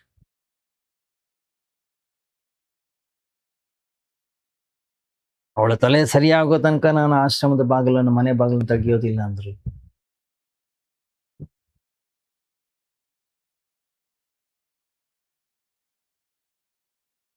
ನಾವು ಈ ತರದ ಏನೇನೋ ಕೆಲಸ ಕಾರ್ಯಗಳನ್ನ ಮಾಡ್ತಾ ಇರ್ತೀವಿ ನಮ್ಮ ಮನಸ್ಸಿನಲ್ಲಿ, ನಮ್ಮ ಜೀವನದಲ್ಲಿ. ಎಂತೆಂಥ ಕ್ರೌರ್ಯಗಳು ನಮ್ಮಿಂದ ಘಟಿಸ್ತಾ ಇರ್ತವೆ. ಗಮನಿಸಿ ನೀವು, ಮತ್ತೊಬ್ಬ ಮಾಡಿದ ವ್ಯಕ್ತಿಯನ್ನ, ತಪ್ಪನ್ನ ಬಹಳ ಗಂಭೀರವಾಗಿ ತೆಗೆದುಕೊಳ್ತೀವಿ. ನಾವು ಮಾಡಿದ ತಪ್ಪನ್ನ ತಗೊಳ್ಳಲ್ಲ. ಯಾಕೆ ಯಾಕೆ ನಮ್ಮ ಹೃದಯ ಇಷ್ಟೊಂದು ಕಠೋರವಾಗಿದೆ?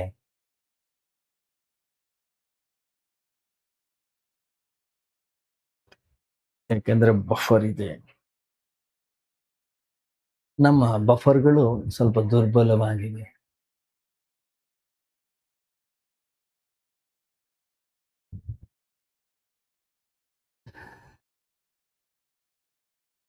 ಯಾವ ಗಾಡಿಯಲ್ಲಿ ಸ್ಪ್ರಿಂಗ್ ಬಫರ್ಗಳು ಜಾಸ್ತಿ ಇರ್ತವೋ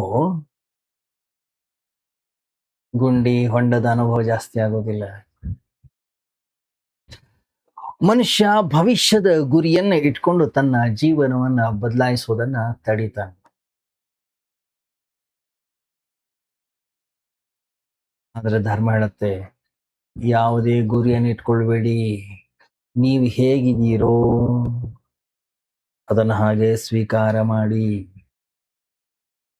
ಆವಾಗ ಬಹಳ ದೊಡ್ಡ ಆಘಾತ ಅನ್ನೋದು ಕಾಯ್ತಾ ಇರುತ್ತೆ. ಯಾಕಂದ್ರೆ ಎಲ್ಲಾ ಬಫರ್ಗಳನ್ನ ತೆಗೆದು ಆಚೆ ಇಡಬೇಕು. ಎಲ್ಲಿ ಬಫರ್ಗಳಿಲ್ಲ ಅಂತ ಗಾಡಿಯಲ್ಲಿ ಕೂತ್ಕೊಂಡು ನೋಡಿ ಗೊತ್ತಾಗತ್ತೆ. ಯಾಕೆ ಸಣ್ಣ ಸಣ್ಣ ಹೊಂಡವು ಕೂಡ ನಮಗೆ ಬಹಳಷ್ಟು ದುಃಖವನ್ನು ತಂದುಕೊಡುತ್ತೆ. ನಾನು ನಿಜವಾಗ್ಲೂ ಎಷ್ಟು ಕ್ರೂರಿ ನಮಗೆ ಗೊತ್ತಾಗ್ಲಿಕ್ಕೆ ಶುರುವಾಗುತ್ತೆ. ನನ್ನ ನಿಜವಾದ ಸ್ವಭಾವದ ಪರಿಚಯ ನಮಗಾಗ್ಲಿಕ್ಕೆ ಶುರುವಾಗುತ್ತೆ. ಬಫರ್ಗಳಿರೋದ್ರಿಂದ ನಾನೊಬ್ಬ ತುಂಬಾ ಒಳ್ಳೆಯ ವ್ಯಕ್ತಿ ಅಂತಕ್ಕಂಥ ಭಾವನೆ ಇತ್ತು. ಇದ್ದುದನ್ನು ಇದ್ದ ಹಾಗೆ ಯಾವಾಗ ನಾನು ಒಪ್ಕೊಂಡು ಜೀವನವನ್ನು ಮಾಡ್ಲಿಕ್ಕೆ ಶುರು ಮಾಡ್ತೀನೋ, ನಮ್ಮ ಮೇಲೆ ನಮಗೆ ವೈರಾಗ್ಯ ಬರ್ಲಿಕ್ಕೆ ಶುರುವಾಗುತ್ತೆ. ಇಷ್ಟೊಂದು ದುಷ್ಟತನ ಇದೆ ನನ್ನ ಹತ್ರ, ಇಷ್ಟೊಂದು ಹಿಂಸೆ ನನ್ನ ಅಂತಃಕರಣದ ಒಳಗಡೆಗಿದೆ, ಇಷ್ಟೊಂದು ಮೃಗತ್ವ ನನ್ನ ಹತ್ರ ಇದೆ. ಮೃಗಗಳಿಗಿಂತಲೂ ಕಡಿಯಾದಂತಹ ಒಂದು ಮೃಗ ನಾನಾಗಿದ್ದೀನಿ. ಬಹಳ ನೋವಾಗುತ್ತೆ. ಯಾಕಂದ್ರೆ ನಾನು ಕೂಡ ಒಂದು ಮೃಗ ಅಂತ ಒಪ್ಕೊಳ್ಳಿಕ್ಕೆ ಅಹಂಕಾರ ತಯಾರಿಲ್ಲ. ಅದಕ್ಕೋಸ್ಕರನೇ ಡಾರ್ವಿನ್ ಸಿದ್ಧಾಂತವನ್ನ ಬಹಳಷ್ಟು ಜನ ಒಪ್ಪಲಿಲ್ಲ.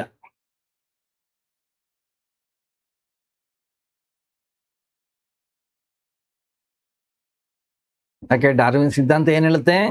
ನೀನು ಕೂಡ ಒಂದು ಪ್ರಾಣಿಯೇ, ಅದೇ ನೀನು ಬ್ರಹ್ಮ ಅಂತ ಹೇಳಿದ್ರೆ ನಮ್ಗೆ ಖುಷಿ ಆಗುತ್ತೆ.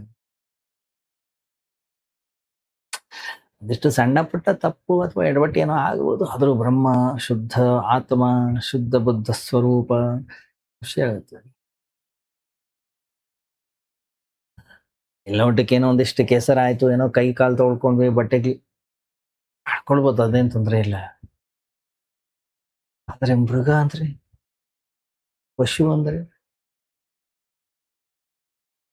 ಅದು ನೋವಾಗುತ್ತೆ. ಗಮನಿಸಿ, ನಾವು ಮೂಲ ಸ್ವರೂಪದಲ್ಲಿ ಬ್ರಹ್ಮನೇ ಆಗಿರಬಹುದು, ಆದ್ರೆ ನಿಜವಾಗ್ಲೂ ನಾವು ಒಳಗಡೆ ಏನಿದ್ದೀವಿ ಸುಳ್ಳೆ. ಸತ್ಯವನ್ನ ಕೊಟ್ಟರೂ ಕೂಡ ಒಬ್ಬ ಸುಳ್ಳುಗಾರ ಅದನ್ನ ಸುಳ್ಳನ್ನಾಗೆ ಮಾಡುತ್ತಾನೆ. ಕಹಿ ವಿಷ ತುಂಬಿಡ್ತಕ್ಕಂತಹ ಬಾಟ್ಲಿಗೆ ಒಂದು ಹನಿ ಸಕ್ಕರೆಯನ್ನ ನೀವು ಹಾಕಿದ್ರೆ ಸಕ್ಕರೆ ಏನಾಗುತ್ತೆ? ಸಕ್ಕರೆ ಸಿಹಿಯಾಗಿ ಉಳಿಯೋದಿಲ್ಲ, ಅದು ಕೂಡ ಕಹಿನೇ ಆಗ್ಬಿಡುತ್ತೆ. ಅದರಿಂದ ನಮ್ಮ ಸ್ವಭಾವವೇ ಸುಳ್ಳಿನಿಂದ ಕೂಡ್ಕೊಂಡಿದೆ, ನಮ್ಮ ಸ್ವಭಾವವೇ ಹಿಂಸೆನಿಂದ ಕೂಡ್ಕೊಂಡಿದೆ. ಹೊರಗಡೆಗೆ ವೇಷ ಚೆನ್ನಾಗಿದೆ, ಒಳಗಡೆಗೆ ಸ್ವಭಾವ ಸರಿ ಇಲ್ಲ. ಆದ್ರಿಂದ ಕೇವಲ ಮುಖವಾಡಗಳು ಮಾತ್ರ ನಮ್ಮದು ಬಹಳ ಸುಂದರವಾಗಿದೆ. ಯಾವಾಗ ಮುಖವಾಡವನ್ನ ತೆಗಿತೀವಿ ಆವಾಗ ಅತ್ಯಂತ ಭಯಂಕರ ಘೋರ ಮೃಗ ನಮಗೆ ಕಾಣಿಸ್ಲಿಕ್ಕೆ ಶುರು ಆಗ್ತದೆ. ನಮ್ಮಂಥ ಹಿಂಸಕ ಈ ಜಗತ್ತಲ್ಲಿ ಇನ್ನೊಬ್ಬ ಇಲ್ಲ, ನಮ್ಮಂಥ ಸುಳ್ಳುಗಾರ, ನಮ್ಮಂಥ ಕಳ್ಳ, ನಮ್ಮಂಥ ಅಪ್ರಾಮಾಣಿಕ ಇನ್ನೊಬ್ಬ ಇಲ್ಲ, ನಮ್ಮಂಥ ದೊಡ್ಡ ಪಾಪಿ ಮತ್ತೊಬ್ಬ ಇಲ್ಲ. ಈ ಅರಿವು ನಮಗಾದ್ರೆ ಅಹಂಕಾರ ಎಲ್ಲಿ ನಿಂತ್ಕೊಳ್ಳುತ್ತೆ? ಯಾಕೆ ಅಹಂಕಾರವನ್ನ ನಿಲ್ಲಿಕ್ಕೆ ಯಾವ ಜಾಗ ಇತ್ತು ಆ ಜಾಗವನ್ನೇ ಅಳಿಸಾಕ್ತಾ ಇದ್ದೀರಾ? ಅಹಂಕಾರ ಯಾವತ್ತು ಬಿದ್ದು ಹೋಯ್ತೋ ಜೀವನದಲ್ಲಿ ಕ್ರಾಂತಿ ಘಟಿಸ್ಲಿಕ್ಕೆ ಶುರುವಾಗುತ್ತದೆ. ಯಾಕೆ? ನಮ್ಮ ಅಹಂಕಾರವೇ ನಮ್ಮ ಎಲ್ಲಾ ಪಾಪಗಳ ಮೂಲ. ಅದು ಎಲ್ಲಾ ಪಾಪಗಳನ್ನು ಮುಚ್ಚಿಡುತ್ತದೆ, ಪಾಪಗಳ ಮೇಲೆ ಒಂದು ಚಿನ್ನದ ಕವಚವನ್ನ ತೊಡಿಸ್ತದೆ. ಆದ್ರಿಂದ ಪಾಪಗಳು ಸ್ವರ್ಣ ಪಾತ್ರೆಗಳಾಗಿರುತ್ತವೆ.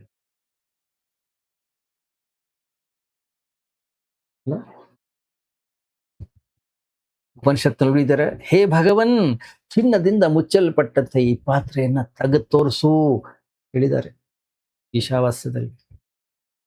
ಚಿನ್ನದಿಂದ ಮುಚ್ಚಿರ್ತಕ್ಕಂಥ ಪಾತ್ರೆ ಯಾವುದು? ಬೇರೆ ಯಾವುದೋ ಪಾತ್ರೆ ಇಲ್ಲ, ಅದು ನಮ್ಮ ಅಹಂಕಾರ. ಮೇಲ್ನೋಟಕ್ಕೆ ಬಹಳ ಸುಂದರವಂತ ಕೆತ್ತನೆಗಳನ್ನು ಮಾಡ್ಕೊಂಡಿದೆ ಅದು. ಅದಕ್ಕೋಸ್ಕರನೇ ಡಾರ್ವಿನ್ ಹೇಳಿದ್ದು ಕರೆಕ್ಟ್ ಆಗಿದೆ. ಏನು? ಮನುಷ್ಯ ಪ್ರಾಣಿಗಳಿಂದ ಹುಟ್ಟಿರ್ತಕ್ಕಂಥವನು, ಮನುಷ್ಯ ಪ್ರಾಣಿಗಳಿಂದ ಬಂದವನು ಒಂದಾಗ ಇಡೀ ಜಗತ್ತಿನಲ್ಲಿ ವಿರೋಧ ವ್ಯಕ್ತವಾಯಿತು. ಯಾಕೆಂದ್ರೆ ಅದನ್ನು ಒಪ್ಕೊಳ್ಳಿಕ್ಕೆ ಮನುಷ್ಯ ರೆಡಿ ಇರಲಿಲ್ಲ. ಯಾಕೆ? ನಮ್ಮ ಅಹಂಕಾರ ತಯಾರಿರಲಿಲ್ಲ. ಭಗವಂತ ತನ್ನದೇ ಬಿಂಬದಲ್ಲಿ ತನ್ನಂತೆಯೇ ನಮ್ಮನ್ನು ಕೂಡ ಸೃಷ್ಟಿ ಮಾಡಿದಾನೆ ಅಂತಾನೆ ನಮ್ಮ ಅಹಂಕಾರ ಭಾವಿಸಿತ್ತು. ಡಾರ್ವಿನ್ಗಿಂತ ಮುಂಚೆ ಮನುಷ್ಯ ಪರಮಾತ್ಮನಿಗಿಂತ ಒಂದೇ ಒಂದು ಸ್ಟೆಪ್ ಕೆಳಗಿದ್ದಾನೆ. ಡಾರ್ವಿನ್ ಏನ್ ಮಾಡ್ದ? ಮನುಷ್ಯನ ನಕೋತಿಗಿಂತ ಒಂದು ಸ್ಟೆಪ್ ಮೇಲೆ ಇಟ್ಟ ಅಷ್ಟೇ. ಡಿಫ್ರೆನ್ಸ್ ಬಹಳ ಆಗ್ತದೆ. ಗಮನಿಸಿ, ಡಾರ್ವಿನ್ ಮಾತನ್ನ ನಾವೇನಾದ್ರೂ ಅರ್ಥ ಮಾಡ್ಕೊಂಡ್ರೆ ಭಗವಂತನನ್ನ ನಾವು ಬಹಳ ಬೇಗ ತಲುಪಲಿಕ್ಕೆ ಸಾಧ್ಯ ಇದೆ. ಯಾಕೆಂದ್ರೆ ಯಾವ ವ್ಯಕ್ತಿ ತನ್ನ ಸತ್ಯವನ್ನ ನಾನು ಹೇಗಿದ್ದೇನೋ ಹಾಗೇ ಇದ್ದೇನೆ ಅನ್ನೋಂಥದ್ದನ್ನು ಯಾವಾಗ ಸ್ವೀಕಾರ ಮಾಡ್ತಾನೋ ಆ ಸ್ವೀಕಾರದಿಂದ ವ್ಯಕ್ತಿಯ ಅಂತಃಕರಣದ ಒಳಗಡೆಗೆ ಒಂದು ಕ್ರಾಂತಿ ಘಟಿಸ್ತದೆ.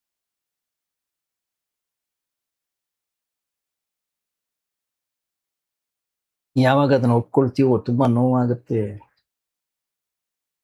ಅಂತಃಕರಣದ ಒಳಗಡೆ ಬೆಂಕಿ ಹುಟ್ಕೊಳ್ಳುತ್ತೆ. ಆ ಬೆಂಕಿಯಲ್ಲಿ ಅಸ್ಮಿತಾ, ಅಹಂಕಾರ ಸತ್ತು ಹೋಗುತ್ತೆ. ಘೋಷಣೆ ಮಾಡೋದ್ರಲ್ಲಿ ಏನ್ ಅರ್ಥ ಇಲ್ಲ. ನಾನೇನಾಗಿದ್ದೇನೆ ಅದೇ ನಾನು, ಅದೇ ನನ್ನ ವಾಸ್ತವಿಕತೆ, ಅದನ್ನು ನಾವು ಕಂಡುಕೊಳ್ತೀವಿ. ಆವಾಗ ಅಹಂಕಾರದ ಓಟ ಅನ್ನೋದೇನಿದೆ ಅದು ನಿಂತು ಹೋಗ್ತದೆ.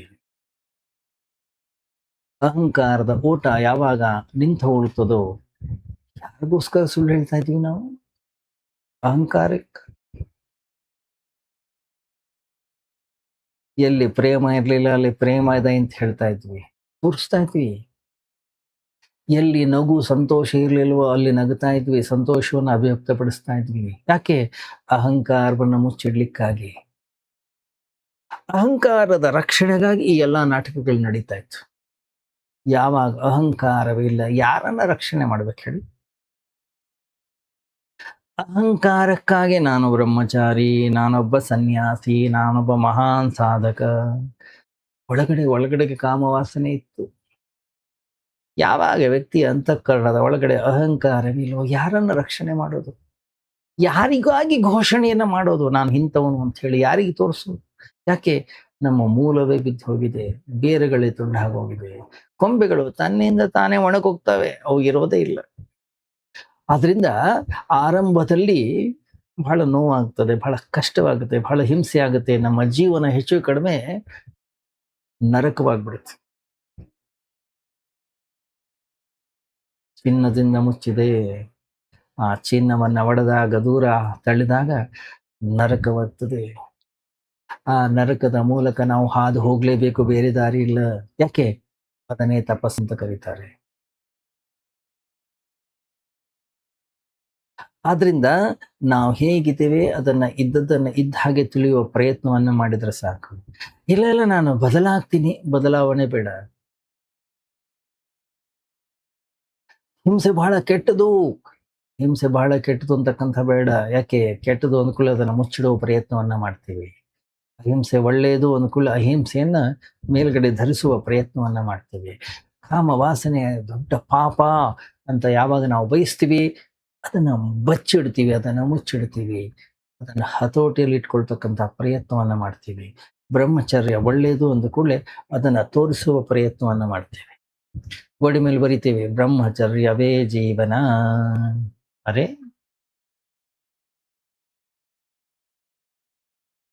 ಇಲ್ಲಿ ಯಾವ್ದ್ಯಾವ್ದು ಚೆನ್ನಾಗಿದೆ, ಯಾವ್ದ್ಯಾವ್ದು ಶ್ರೇಷ್ಠವಾಗಿದೆ ಅದನ್ನ ಹಾಕ್ಕೊಳ್ತೀನಿ. ಕೆಟ್ಟದ್ದು ಒಳಗಡೆ ಇದೆ, ಅದನ್ನ ಮುಚ್ಚಿಡ್ಲಿಕ್ಕಾಗಿ ಇದನ್ನ ಹಾಕೊಂಡಿದೀವಿ ಅಷ್ಟೇ. ನಾವು ಒಳಗಡೆ ಏನಿದೆ ಅದನ್ನ ಇದ್ದ ಹಾಗೆ ಸ್ವೀಕಾರ ಮಾಡ್ಲಿಕ್ಕೆ ನಾವು ತಯಾರಾದ್ರೆ ಬೋರ್ಡ್ ಬೇಕಿಲ್ಲ.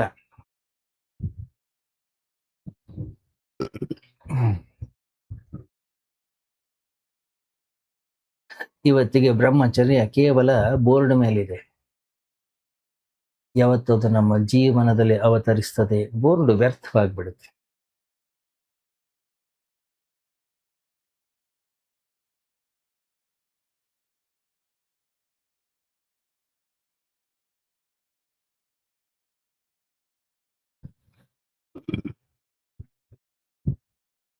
ನಮ್ಗೆ ಅನ್ಸಲ್ವಾ? ಸತ್ಯ, ಬ್ರಹ್ಮಚರ್ಯ, ಅಸ್ಥೇಯ ಯಾರಾದ್ರೂ ಮಾತಾಡಿದ್ರೆ ಯಾರಿಗೂ ಇರಬಹುದಷ್ಟೇ. ಅದನ್ನೆಲ್ಲ ಮಾಡದೇ ಇರ್ಲಿಕ್ಕೆ ಆಗೋದೇ ಇಲ್ಲ. ಯಾಕೆ? ಸ್ವಲ್ಪ ಆದ್ರೂ ನಾವು ಮಾಡ್ಲೇಬೇಕು. ಯಾಕೆ? ನಾವು ಇರೋ ಜೀವನ, ನಾವು ಇರೋ ಸಮಾಜ, ನಾವಿರ್ತಕ್ಕಂಥ ಪರಿಸ್ಥಿತಿನೇ ಆಗಿದೆ. ಯಾಕಂದ್ರೆ ಸ್ವಲ್ಪ ಮಾಡದಿದ್ರೆ ಈ ಜಗತ್ನಲ್ಲಿ ನಮ್ಮ ಕೈಲಿ ಬದುಕಕ್ಕಾಗಲ್ಲ. ಒಪ್ಕೊಳ್ಳೋಣ ಅದನ್ನ.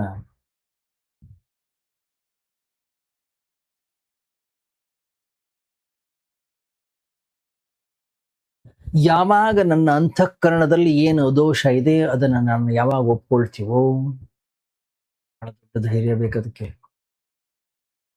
ಗಮನಿಸಿ, ಒಂದು ಗಾಯ ಆದಾಗ ಆ ಗಾಯವನ್ನ ಮುಚ್ಚಿಡೋ ಪ್ರಯತ್ನವನ್ನ ಮಾಡಿದ್ರೆ ಒಂದು ದಿವಸ ಆ ಬಟ್ಟೆಯಿಂದ ಏನು ಮುಚ್ಚಿದೀವಿ ಆ ಬಟ್ಟೆಯಿಂದ ಹೊರಗೆ ಬರ್ತದ ಗಾಯ. ಆದ್ರಿಂದ ಒಬ್ಬ ನಿಜವಾದ ಸಾಧಕ ಪ್ರಯತ್ನವನ್ನ ಮಾಡಬೇಕು, ಸಂಕಲ್ಪವನ್ನ ಮಾಡಬೇಕು. ನನ್ನ ಏನೇ ವಿಕೃತಿ ಇರಲಿ ಅದನ್ನ ಬಚ್ಚಿಡೋದಿಲ್ಲ, ಅದನ್ನ ಸಹಜವಾಗಿ ನಾನು ಒಪ್ಕೊಳ್ತೀನಿ. ಜನ ನನ್ನನ್ನ ಗೌರವಿಸದೇ ಇರಬಹುದು, ಜನ ನನಗೆ ಮರ್ಯಾದೆ ಕೊಡದೇ ಇರಬಹುದು, ಜನ ನನ್ನಿಂದ ದೂರ ಆಗ್ಬೋದು.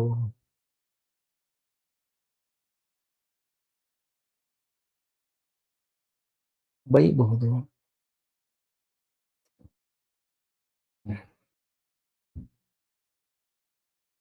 ನನ್ನಲ್ಲಿ ನಾನು ಸತ್ಯವಂತನಲ್ಲ. ಗಮನಿಸಿ, ಯಾವಾಗ ನನ್ನ ಸ್ವಭಾವವನ್ನ ನಾನು ಒಪ್ಪಿಕೊಳ್ತೇನೋ, ಗೊತ್ತಿಲ್ಲದೆ ನನ್ನ ಎಲ್ಲಾ ದುರ್ಗುಣಗಳು ಕೆಳಗಡೆ ಬೀಳಲಿಕ್ಕೆ ಶುರು ಆಗ್ತವೆ.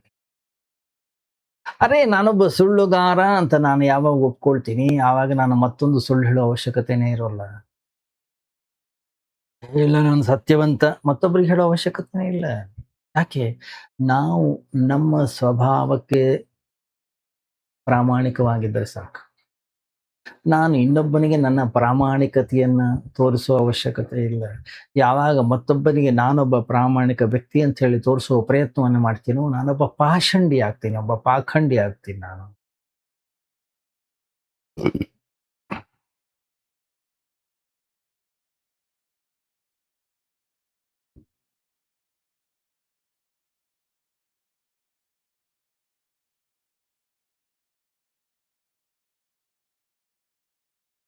ನಮ್ಮ ದುರ್ಗುಣಗಳನ್ನು ನಾವು ಒಪ್ಕೊಳ್ಬೇಕು.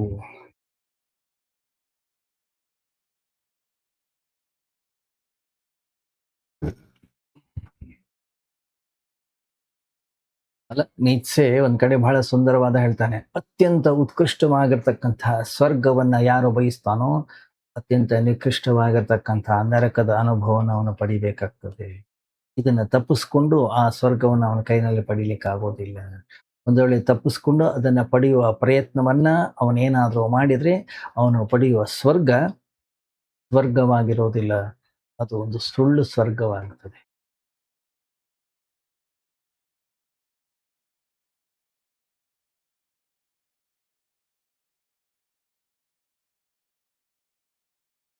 ಶುರಸ್ಯ ಧಾರಾ ನಿಶಿತಾ ದುರತ್ಯಯ. ಅಲ್ಲ, ಆಧ್ಯಾತ್ಮಿಕ ದಾರಿ ಕಷ್ಟ ಯಾಕೆ ಅಂತಂದ್ರೆ ಇದು ಏನು, ನನ್ನ ಸ್ವಭಾವವನ್ನ ನನ್ನ ಕೈನಲ್ಲೇ ಒಪ್ಕೊಳ್ಳಿಕ್ ಆಗೋದಿಲ್ಲ.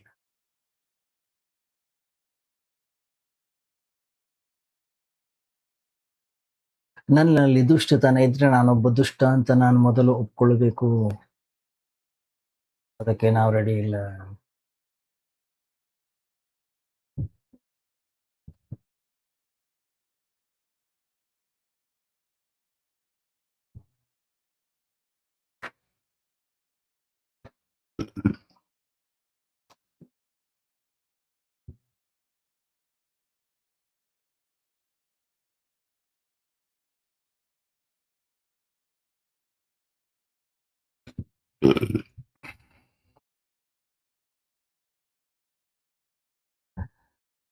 ಗಮನಿಸಿ, ಅನೇಕ ಧರ್ಮಗಳಿವೆ, ಅನೇಕ ಪ್ರಶ್ನೆಗಳಿವೆ. ಈ ಜಗತ್ತನ್ನು ಯಾರು ಸೃಷ್ಟಿ ಮಾಡಿದ್ರು, ಈ ಜಗತ್ತು ಎಲ್ಲಿಂದ ಬಂತು, ಇದನ್ನ ಸೃಷ್ಟಿ ಮಾಡಿರ್ತಕ್ಕಂಥ ಭಗವಂತ ಎಲ್ಲಿದ್ದಾನೆ, ಅವನ ವಾಸಸ್ಥಾನ ಯಾವುದು, ಏನಕ್ಕಾಗಿ ಸೃಷ್ಟಿ ಮಾಡ್ದ, ಏ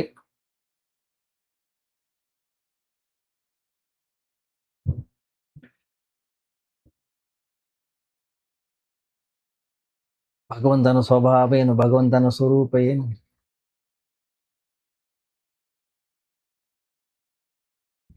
ನಾವು ಕೇಳಬೇಕಾಗಿರೋದು ಸ್ವಭಾವ ಅಂದ್ರೆ ಏನು. ಗಮನಿಸಿ, ಅಲ್ಲ, ಶಿಷ್ಯ ಬಂದು ಪ್ರಶ್ನೆ ಕೇಳಿದ್ದ ಅದೇ.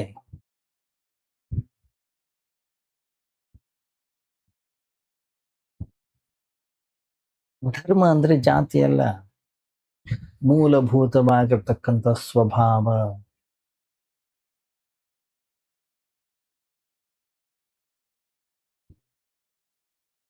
ನಾನು ಹಿಂದೂ, ನಾನು ಕ್ರಿಶ್ಚಿಯನ್, ನಾನು ಅಂತವನು, ನಾನು ಇಂಥವನು,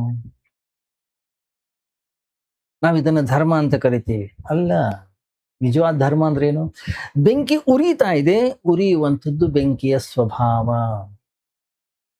ಕೆಳಗಡೆಗೆ ಹರಿಯುವಂಥದ್ದು ನೀರಿನ ಸ್ವಭಾವ, ಅದೇ ಅದರ ಧರ್ಮ. ಅಸ್ತಿತ್ವದ ಸ್ವಭಾವ ಏನೋ, ಸಮಗ್ರದ ಸ್ವಭಾವ ಏನು.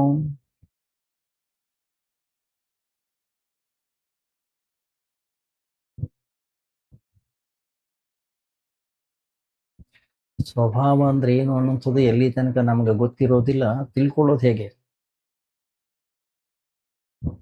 ಹ್ಮ್?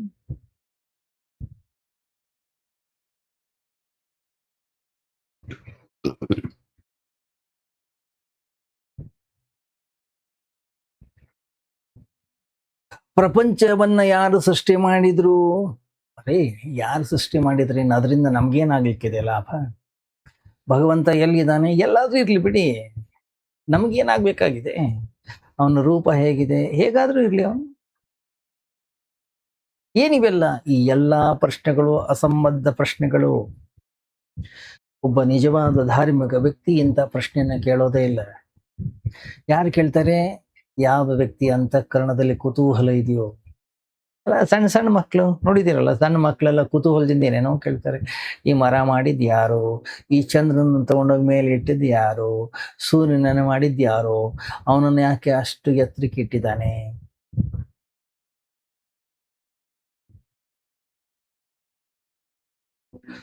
ಬುದ್ಧಿವಂತ ವ್ಯಕ್ತಿ ಪ್ರಶ್ನೆ ಕೇಳೋದು ಒಂದೇ. ಸ್ವಭಾವ ಅಂದ್ರೆ ಏನು? ಸ್ವಭಾವ ಅಂದ್ರೆ ಧರ್ಮ. ಅದಕ್ಕೆ ಇಲ್ಲಿ ಶಿಷ್ಯ ಪ್ರಶ್ನೆ ಏನ್ ಮಾಡಿದ ಏನಂತ, ಧರ್ಮದ ಮೂಲ ರಹಸ್ಯ ಏನು? ಅದಕ್ಕೆ ಗುರು ಅಂದ್ರು, ಜಸ್ಟ್ ವೇಟ್, ಪ್ರತೀಕ್ಷೆಯನ್ನ ಮಾಡು. ಹ್ಮ್. ಕಾದು ನೋಡು.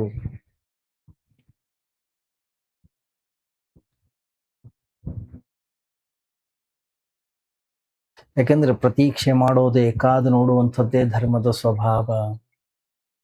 ನಾವು ಯಾವಾಗ ಈ ಕಾಯೋದನ್ನ ಕಲಿತೇವೆ, ಧರ್ಮದಲ್ಲೇ ನೆಲೆಗೊಳ್ತೇವೆ. ಯಾವಾಗ ಧರ್ಮದಲ್ಲಿ ನೆಲೆಗೊಳ್ತೇವೆ, ಅದರ ಮೂಲ ರಹಸ್ಯ ಅನ್ನೋದು ಬಯಲಾಗ್ತದೆ. ಕಾಯೋದು ಅಂತಂದ್ರೆ ಏನನ್ನೂ ಮಾಡದೇ ಇರುವಂಥದ್ದು, ಏನೋ ಮಾಡುವಂತ, ಏನೋ ಬದಲಾಗ್ತಕ್ಕಂಥ ಮಾಡದೇ ಇರೋದು. ಮತ್ತೆ ಜಸ್ಟ್ ವೇಟ್, ಕಾಯ್ತಾ ಇರ್ಬೇಕಷ್ಟೇ, ನೋಡ್ತಾ ಇರ್ಬೇಕು. ಯಾಕೆಂದ್ರೆ ನಾವೇನಾದ್ರೂ ಮಾಡ್ಲಿಕ್ಕೆ ಹೊರಟ್ರೆ ಅದರಿಂದ ಏನೂ ಆಗೋದಿಲ್ಲ. ನಾವು ಸುಮ್ಮನೆ ಇದ್ರೆ ಸಾಕು, ಧರ್ಮದ ರಹಸ್ಯ ತನ್ನಿಂದ ತಾನೇ ಬಯಲಾಗ್ತದೆ.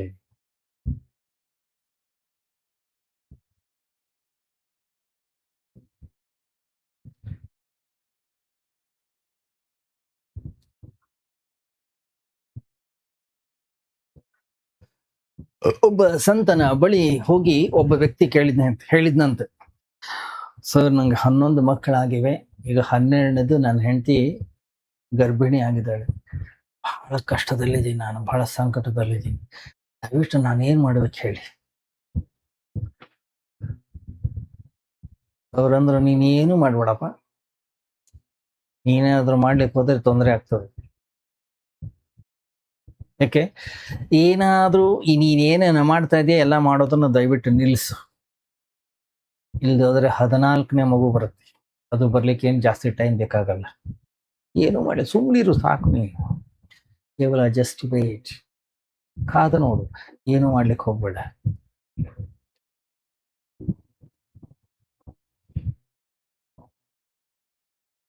ಅದರಲ್ಲೇ ಉತ್ತರ ಇದೆ, ಆದ್ರೆ ಶಿಷ್ಯನಿಗೆ ಉತ್ತರ ಸಿಗೋದಿಲ್ಲ.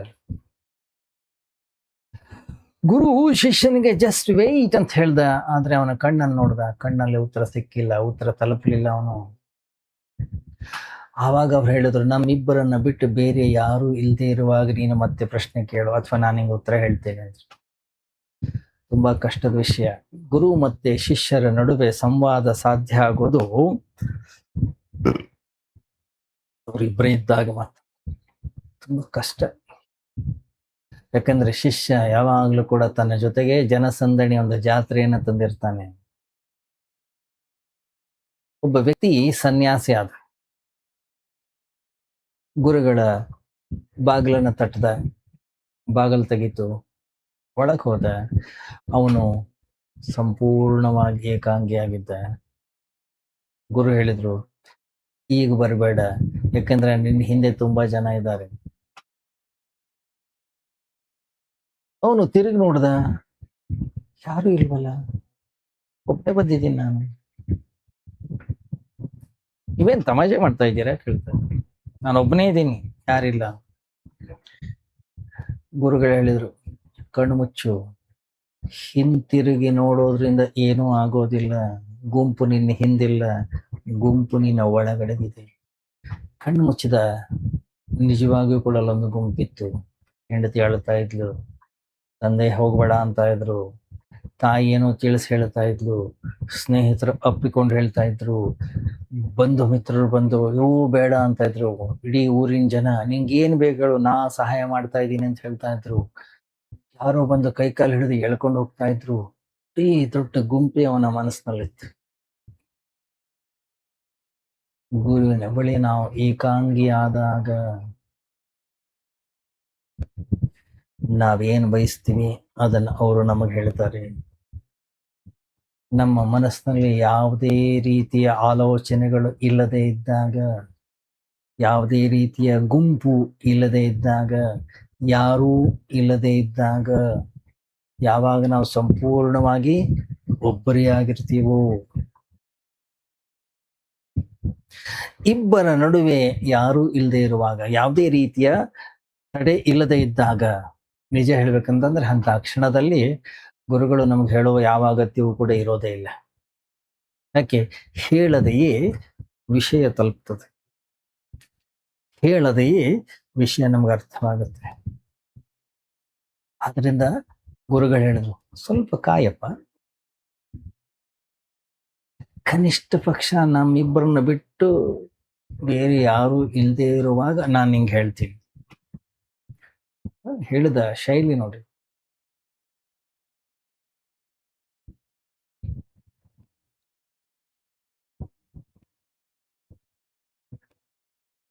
ನಮ್ಮಿಬ್ಬರನ್ನ ಬಿಟ್ಟು ಬೇರೆ ಯಾರು ಇಲ್ಲದೆ ಇರುವಾಗ ನಾನೇ ನಿಂಗೆ ಹೇಳ್ತೀನಿ ಅಂತ ಹೇಳಿದ್ರು ಅವರು. ನೀನ್ ನನ್ನನ್ನು ಕೇಳು ಅಂತ ಹೇಳಲಿಲ್ಲ.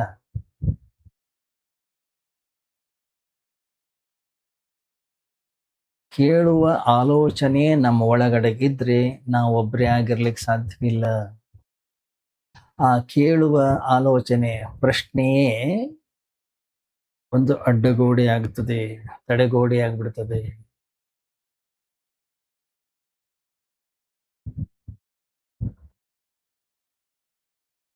ನಾವು ಕೇಳಲಿಕ್ಕೆ ರೆಡಿ ಆಗ್ಬೇಕು, ಅಂದಾಗ ಮಾತ್ರ ಗುರು ಉತ್ತರವನ್ನ ಕೊಡ್ತಾನೆ.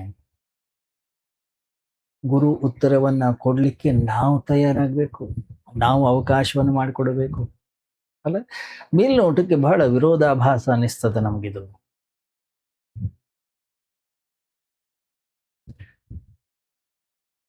ನಾವು ಕೇಳೋದನ್ನ ಬಯಸೋ ತನಕ ನಮಗೆ ಉತ್ತರದ ಅಗತ್ಯ ಇರುತ್ತೆ. ನಾವೇ ಕೇಳದೇ ಇದ್ರೆ ಉತ್ತರದ ಅಗತ್ಯ ಏನಿದೆ? ನಾವು ಬಯಸೋದು. ಆದ್ರೆ ಬಸಂತ ಏನ್ ಹೇಳ್ತಾನೆ,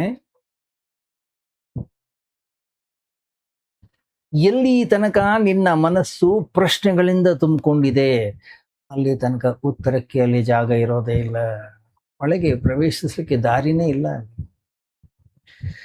ನೀವು ಪ್ರಶ್ನೆಯನ್ನ ಕೇಳಲಿಕ್ಕೆ ಎಷ್ಟು ಆತುರ, ಎಷ್ಟು ಕಾತುರರಾಗಿರ್ತೀರಿ ಅಂತಂದ್ರೆ ಕೇಳಲಿಕ್ಕೆ ನೀವು ರೆಡಿನೇ ಇಲ್ಲ, ಸಿದ್ಧ ಇರೋದೇ ಇಲ್ಲ. ಯಾಕೆ? ನಿಮ್ಮ ಒಳಗಡೆಗೆ ಅಷ್ಟು ಪ್ರಶ್ನೆಗಳು ತುಂಬಿಕೊಂಡಿವೆ. ಉತ್ತರ, ನಾನು ಏನೇ ಉತ್ತರವನ್ನ ಕೊಟ್ಟರು ನಿಮ್ಮ ಒಳಗಡೆ ಹೋಗೋದು ಹೇಗದು? ಉತ್ತರವನ್ನು ನೀವು ಪಡಿಬೇಕಾದ್ರೆ ನೀವು ಖಾಲಿಯಾಗಿರ್ಬೇಕು. ಕಬೀರ ಒಂದು ಕಡೆ ಹೇಳ್ತಾನೆ, ಖಾಲಿ ಮನೆಯ ಅತಿಥಿ. ನಾವು ಖಾಲಿ ಆದಾಗ ಮಾತ್ರ ನಮ್ಮ ಒಳಗಡೆಗೆ ಅತಿಥಿಯ ಒಬ್ಬ ಬರ್ಲಿಕ್ಕೆ ಸಾಧ್ಯ.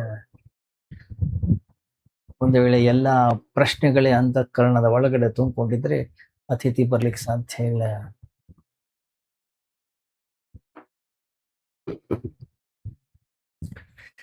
ಯಾವಾಗ ಇಬ್ರು ಒಬ್ಬಂಟಿಗರಾಗಿರ್ತೀವಿ, ನೀನಲ್ಲ ನಾನೇ ಕೇಳ್ತೀನಿ, ನಾನೇ ಹೇಳ್ತೀನಿ ಎಂದು ಗುರುಗಳು.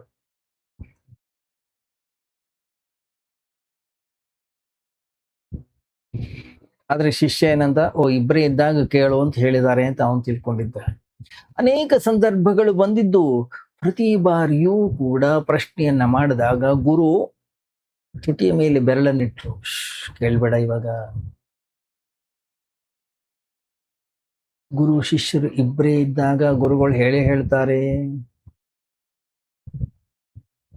ಅರೆ ಕೇಳೋ ಅಗತ್ಯ ಏನಿದೆ, ಬೇಕಿದ್ರೆ ಅವರೇ ಹೇಳ್ತಾರೆ ಅಂತಕ್ಕಂಥ ಧೈರ್ಯ ಶಿಷ್ಯನಲ್ಲಿರ್ಲಿಲ್ಲ. ಯಾಕೆ? ಯಾವಾಗ ನಾವು ಉತ್ತರಕ್ಕೆ ಸಿದ್ಧರಾಗ್ತೀವಿ ತನ್ನಿಂದ ತಾನೇ ಉತ್ತರ ಅಂತೂ ಬರ್ತದೆ.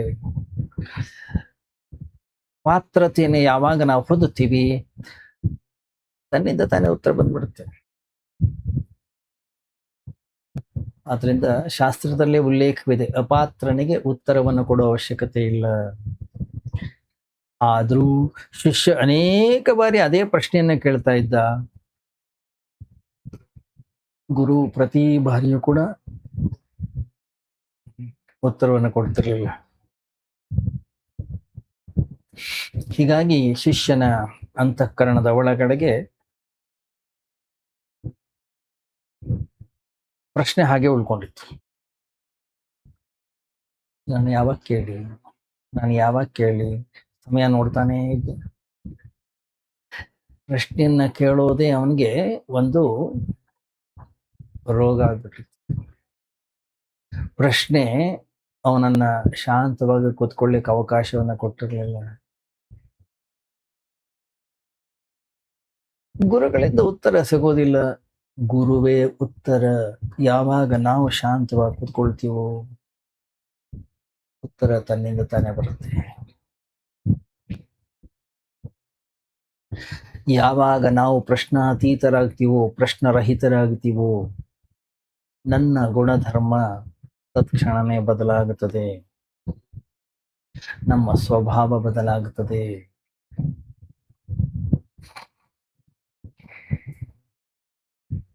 ಒಬ್ಬ ವ್ಯಕ್ತಿ ಮರುಭೂಮಿಯಲ್ಲಿ ಹಸಿವಿನಿಂದ ಸಾಯ್ತಾ ಇದ್ದ. ನೀರಿಲ್ಲ, ಆಹಾರ ಇಲ್ಲ. ದುಷ್ಟ ಶಕ್ತಿಗಳು ಇದಕ್ಕಾಗೆ ಕಾಯ್ತಾ ಇರ್ತಾವಂತೆ. ಅವನು ಹೇಳ್ದ, ನಾನು ಆಹಾರವನ್ನು ಕೊಡ್ತೀನಿ, ನಿನ್ನನ್ನು ತೃಪ್ತಿಪಡಿಸ್ತೀನಿ, ಆದ್ರೆ ಒಂದೇ ಒಂದು ಕಂಡೀಷನ್, ನನಗೆ ನೀನು ಪ್ರಾಮಾಣಿಕನಾಗಿರ್ಬೇಕು. ಅವನೊಂದಾಯ್ತು.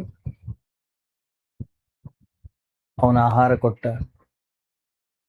ಹಸಿದ ವ್ಯಕ್ತಿ ತೃಪ್ತನಾದ.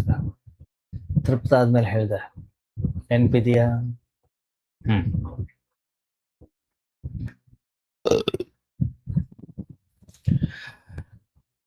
ವ್ಯಕ್ತಿ ಜೋರ ನಗ್ಲಿಕ್ಕೆ ಶುರು ಮಾಡಿದಂತೆ.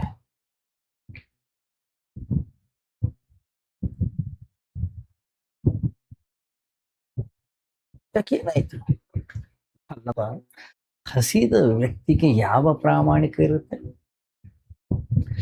ನಾನು ಮಾತು ಕೊಟ್ಟದ್ದು ಹಸ್ದಾಗ, ಈಗ ನನ್ನ ಹೊಟ್ಟೆ ತುಂಬಿದೆ, ಈಗ ನಾನು ಬೇರೆ.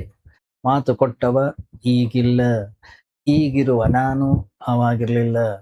ಆವಾಗ್ಲೂ ಒಂದು ವೇಳೆ ನನ್ಗೆ ಹೊಟ್ಟೆ ತುಂಬಿದ್ದಿದ್ರೆ ನೀನು ಏನು ಕಂಡೀಷನ್ ಹಾಕಿದ್ದೆ ಅದು ಒಪ್ಕೋತಾನೆ ಇರಲಿಲ್ಲ.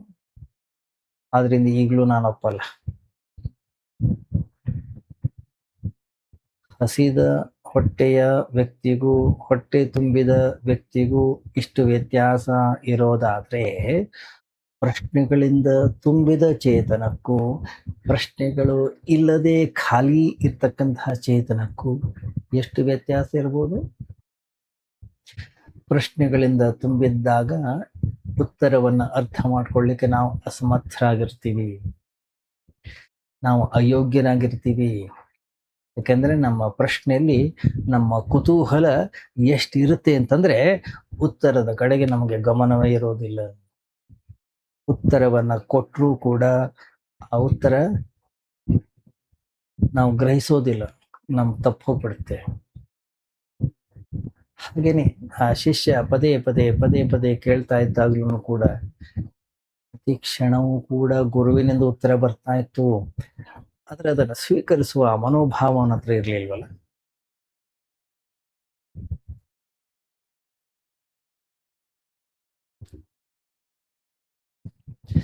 ನಾನು ಪ್ರಶ್ನೆ ಕೇಳ್ಬೇಕು, ಯಾರಿಲ್ಲ, ನಾನು ಕೇಳ್ಬೇಕು ಅನ್ನೋದಷ್ಟೇ ಇತ್ತು.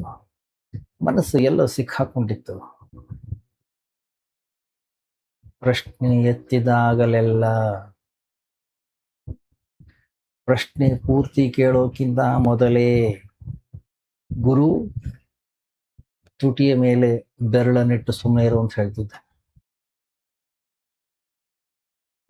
ಗಮನಿಸಿ, ತುಟಿ ಮೇಲೆ ಬೆರಳಿಡೋದು ಅನ್ನೋಂಥದ್ದು ಏನಿದೆಯಲ್ಲ, ಇದನ್ನು ನಾವು ಕೂಡ ನಮ್ಮ ವ್ಯವಹಾರದಲ್ಲಿ ಉಪಯೋಗಿಸ್ತೀವಿ. ನಾವು ಇದನ್ನ ಯಾರನ್ನಾದ್ರೂ ಸುಮ್ಮನಿರಿಸೋದಾದ್ರೆ ನಾವು ಹೇಳ್ತೀವಿ. ಏನದು ತುಟಿ ಮೇಲೆ ಬೆರಳಿಡೋದು ಅಂತಂದ್ರೆ? ತುಟಿ ಮೇಲೆ ಬೆರಳಿಡೋದು ಅರ್ಥ ಮೌನ ಅಂತಾನೆ ಯಾಕಾಗುತ್ತೆ? ತುಟಿ ಮುಚ್ಚಿಡೋದು ಮೇಲ್ನೋಟದ ಸಂಕೇತ. ಅದೊಂದು ಬೆರಳು ಏನ್ ಹೇಳುತ್ತೆ? ತುಟಿ ಮುಚ್ಚಿಡ್ಲಿಕ್ಕೆ ಹೇಳೋದಲ್ಲ, ಮತ್ತೆ ಒಳಗಡೆಗೆ ಒಂದೇ ಆಗಿರಿ, ನಿಮ್ಮಲ್ಲಿ ಎರಡಿರಬಾರದು. ಅದನ್ನ ಪದೇ ಪದೇ ಹೇಳ್ತಾ ಇದ್ರು. ಜನರು ಹೋದ ಮೇಲೆ ನಿಂಗೆ ಉತ್ತರ ಕೊಡ್ತೀನಿ ಅಂದ್ರೆ ಅಂತಃಕರಣದಲ್ಲಿ ಆ ಗುಂಪಿರಬಾರದು.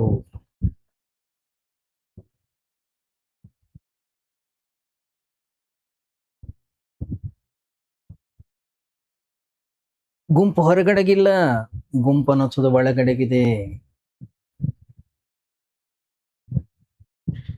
ನೀನು ಒಬ್ಬನೇ ಆಗಿರು.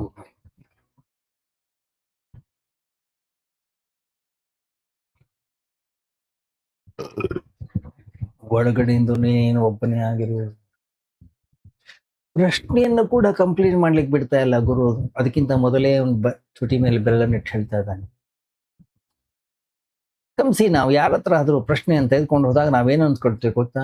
ನಮ್ಮಂತ ಪ್ರಶ್ನೆ ಯಾರು ಕೇಳಲ್ಲ. ನಮ್ಮ ಪ್ರಶ್ನೆಗೆ ಉತ್ತರ ಕೊಡಕ್ಕೆ ಸಾಧ್ಯ ಇಲ್ಲ. ನಮ್ದು ಪ್ರಶ್ನೆ ಹೇಗಿದೆ? ನಾವು ಕೇಳ್ತಕ್ಕಂಥ ಪ್ರಶ್ನೆಗಳಲ್ಲಿ ಯಾವುದೇ ಮೌಲ್ಯವೇ ಇಲ್ಲ. ನಾವು ಏನು ಪ್ರಶ್ನೆಯನ್ನ ಕೇಳ್ತೀವಿ ಅದೆಲ್ಲ ಮುಖ್ಯ. ನಾವು ಯಾರು, ಪ್ರಶ್ನೆಯನ್ನ ಕೇಳ್ತಕ್ಕಂಥ ಸ್ಥಿತಿ ಹೇಗಿದೆ, ಕೇಳ್ತಕ್ಕಂಥವನು ಉತ್ತರವನ್ನ ಸ್ವೀಕಾರವನ್ನ ಮಾಡ್ಲಿಕ್ಕೆ ತಯಾರಾಗಿದ್ದಾನೆಯೇ, ಕೇಳುವವನು ಎಷ್ಟು ಅಖಂಡನಾಗಿದ್ದಾನೆ. ಉತ್ತರವನ್ನ ಕೊಟ್ರೆ ಆ ಉತ್ತರದ ಧ್ವನಿ ಅವನ ಒಳಗಡೆಗೆ ಪ್ರವೇಶ ಮಾಡ್ಲಿಕ್ಕೆ ಸಾಧ್ಯವೇ? ನಾನು ಕೊಡ್ತಕ್ಕಂಥ ಉತ್ತರ ಅವನ ರೋಮಗಳಲ್ಲೂ ಕೂಡ ಗ್ರಹಿಸ್ಲಿಕ್ಕೆ ಸಾಧ್ಯವೇ? ಜಾತಕ ಪಕ್ಷಿ ಹಾಗೆ ಅವನು ನಿಜವಾಗ್ಲೂ ಕೂಡ ಬಾಯಾರಿದ್ದಾನೆ, ನಿಜವಾಗ್ಲೂ ಕೂಡ ಉತ್ತರಕ್ಕಾಗಿ ಕಾಯ್ತಾ ಇದ್ದಾನೆ.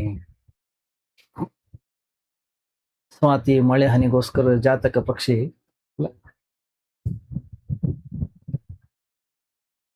ಕಾಯ್ತಾ ಇರುತ್ತಂತೆ. ಸ್ವಾತಿ ಮಳೆ ಬಂದ್ರೆ ಸಾಮಾನ್ಯ ನೀರಿನ ಹನಿ ಮುತ್ತಾಗಿ ಗುರುವಿನ ಸಾಮಾನ್ಯವಾಗಿರ್ತಕ್ಕಂಥ ಒಂದು ಸನ್ನೆ ಕೂಡ ಮುತ್ತಾಗಿ ಬಿಡುತ್ತದೆ. ಆದ್ರೆ ನಾವು ಜಾತಕ ಪಕ್ಷಿ ಹಾಗಿರಬೇಕು.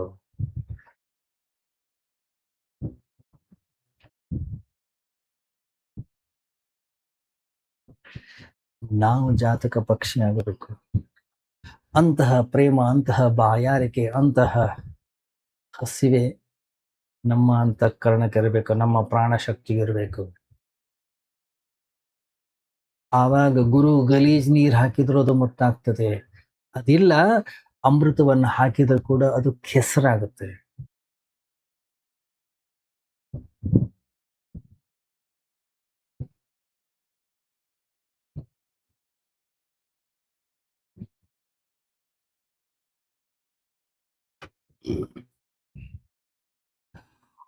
ಒಂದು ದಿವಸ ಸಂಜೆ ಆಯ್ತು, ಎಲ್ಲ ಖಾಲಿ ಆಯ್ತು. ಶಿಷ್ಯ ಮತ್ತೆ ಕೇಳುವ ಪ್ರಯತ್ನವನ್ನ ಮಾಡಿದ್ನಂತೆ. ಮತ್ತೆ ಅದೇ ಉತ್ತರ. ಆ ದಿವಸನೂ ಮುಗೀತು. ಬರೋರು ಹೋಗೋರು ಎಲ್ಲರೂ ಕೂಡ ಬಂದು ಹೋಗಿ ಆಗಿತ್ತು. ಏನಪ್ಪ ಇಷ್ಟು ಕಾದಿದ್ದೀನಿ ನಾನು, ಇನ್ನೂ ಕೂಡ ಉತ್ತರ ಕೊಡ್ಲಿಲ್ವಲ್ಲ ಅನ್ನಿಸ್ತು.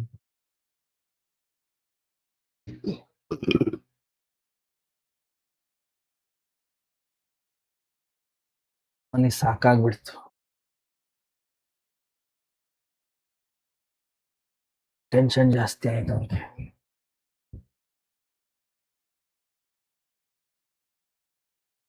ಆತುರ ಜಾಸ್ತಿ ಆಯ್ತು.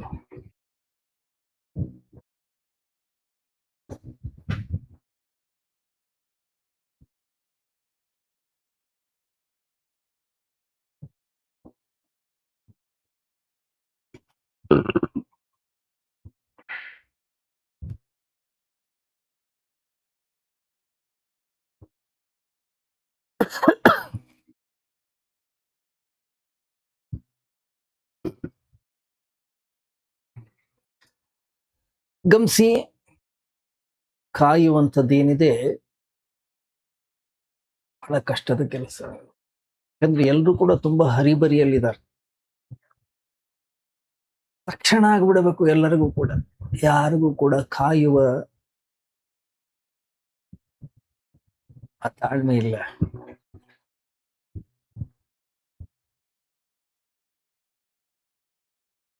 ಅದರಿಂದ ಯಾರಾದ್ರೂ ನಮ್ಗೆ ಸ್ವಲ್ಪ ವೆಯ್ಟ್ ಮಾಡಿ ಅಂತ ಹೇಳಿದ್ರೆ ತುಂಬಾ ಟೆನ್ಷನ್ ಆಗ್ಬಿಡುತ್ತೆ.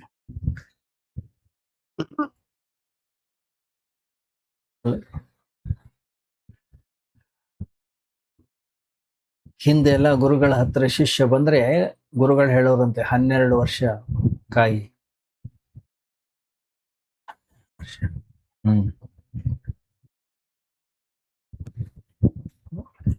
ಬಹಳ ಕಷ್ಟ. ಯಾಕೆಂದ್ರೆ ಕಾಯುವಂಥದ್ದು ನಮ್ಗೆ ಇಷ್ಟವಾಗೋದಿಲ್ಲ, ನಮ್ಮ ಅಹಂಕಾರಕ್ಕೆ ಇಷ್ಟವಾಗೋದಿಲ್ಲ. ಯಾಕೆ? ನಮ್ಗೆ ತತ್ಕ್ಷಣ ಉತ್ತರ ಬೇಕು. ಹೌದಾ? ತಕ್ಷಣ ಉತ್ತರ ಸಿಗ್ಲಿಲ್ಲ, ಬೇಕಾದ್ರೆ ನಾವು ಗುರುವನ್ನು ಬದಲಾಯಿಸ್ತೀವಿ, ಆಶ್ರಮವನ್ನು ಬದಲಾಯಿಸ್ತೀವಿ, ಧರ್ಮವನ್ನು ಬದಲಾಯಿಸ್ತೀವಿ, ನಮ್ಮ ರೀತಿ ನೀತಿಗಳನ್ನ ಬದಲಾಯಿಸ್ತೀವಿ ನಾವು.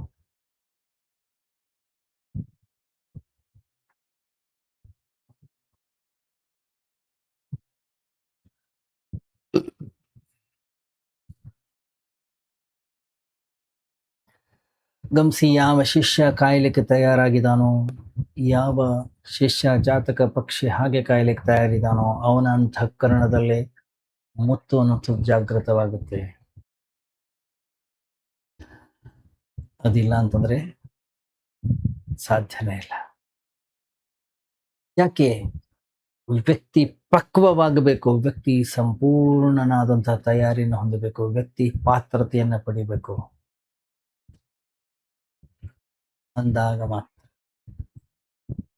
ಹೌದಲ್ಲ? ಅದರಿಂದ ಗುರು ಶಿಷ್ಯನನ್ನ ಹೊರಗಡೆಗೆ ಹೇಳ್ಕೊಂಡು ಬರ್ತಾನೆ,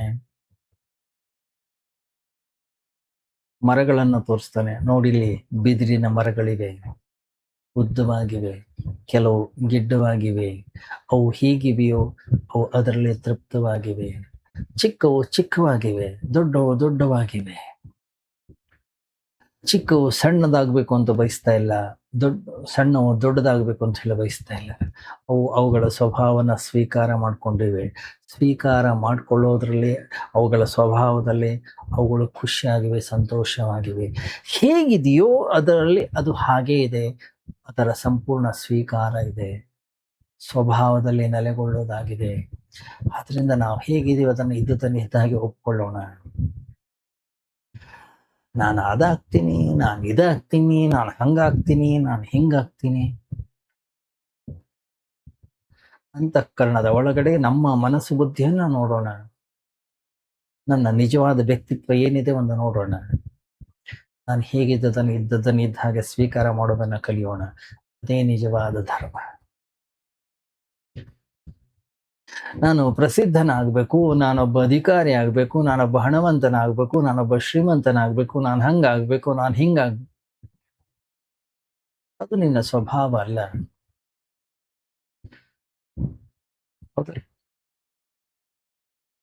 ನೀನು ನಿಜವಾಗಿ ಹೇಗಿದೆಯೋ ಇದನ್ನು ಹಾಗೆ ಒಪ್ಪಿಕೋ.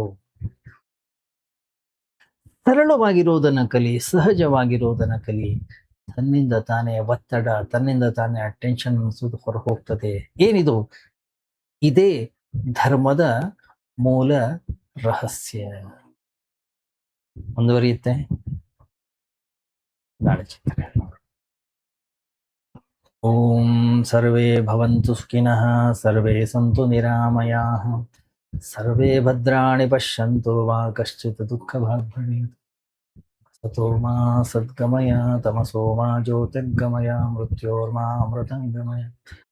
ಓಂ ಶಾಂತಿ ಶಾಂತಿ ಶಾಂತಿ. ಹರಿ ಓಂ. ಶ್ರೀ ಗುರುಭ್ಯೋ ನಮಃ. ಹರಿ ಓಂ.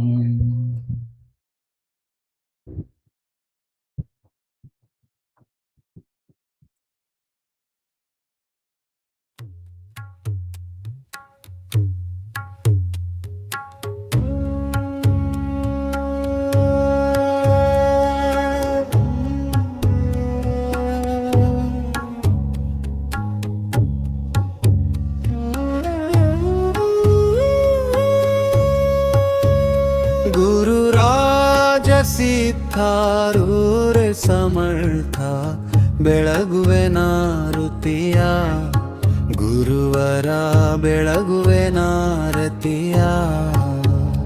ಗುರುರಾಜ ಸಿದ್ಧಾರೂರ ಸಮರ್ಥ ಬೆಳಗುವೆ ನಾರುತಿಯ, ಗುರುವರ ಬೆಳಗುವೆ ನಾರತಿಯ.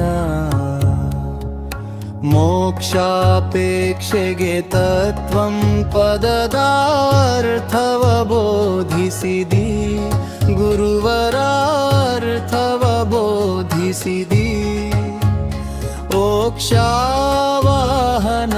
ಶಂಕರ ನಾಮೋ ಚಾರವ ಮಾಡಿಸಿದಿ, ಗುರುವರ ಉಚ್ಚಾರವ ಮಾಡಿಸಿದಿ.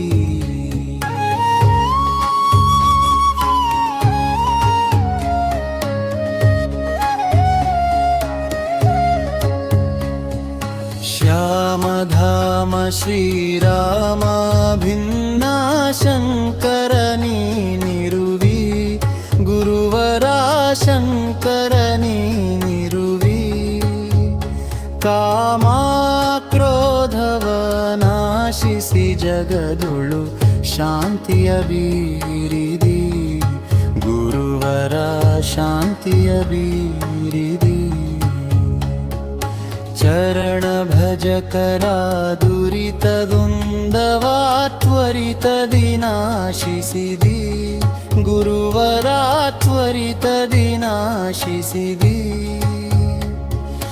ವರಭೃಲತಾಪುರ ದೈವದಿಂದಲಿ ನಿರುತದಿ ವಾಸಿಸಿದಿ, ಗುರುವರ ನಿರುತದಿ ವಾಸಿಸಿದಿ.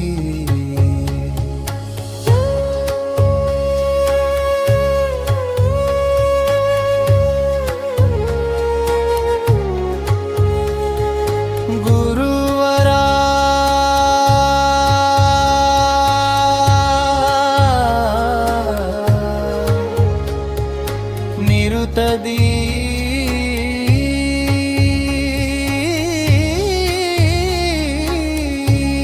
ವಾಸಿಸಿದಿ.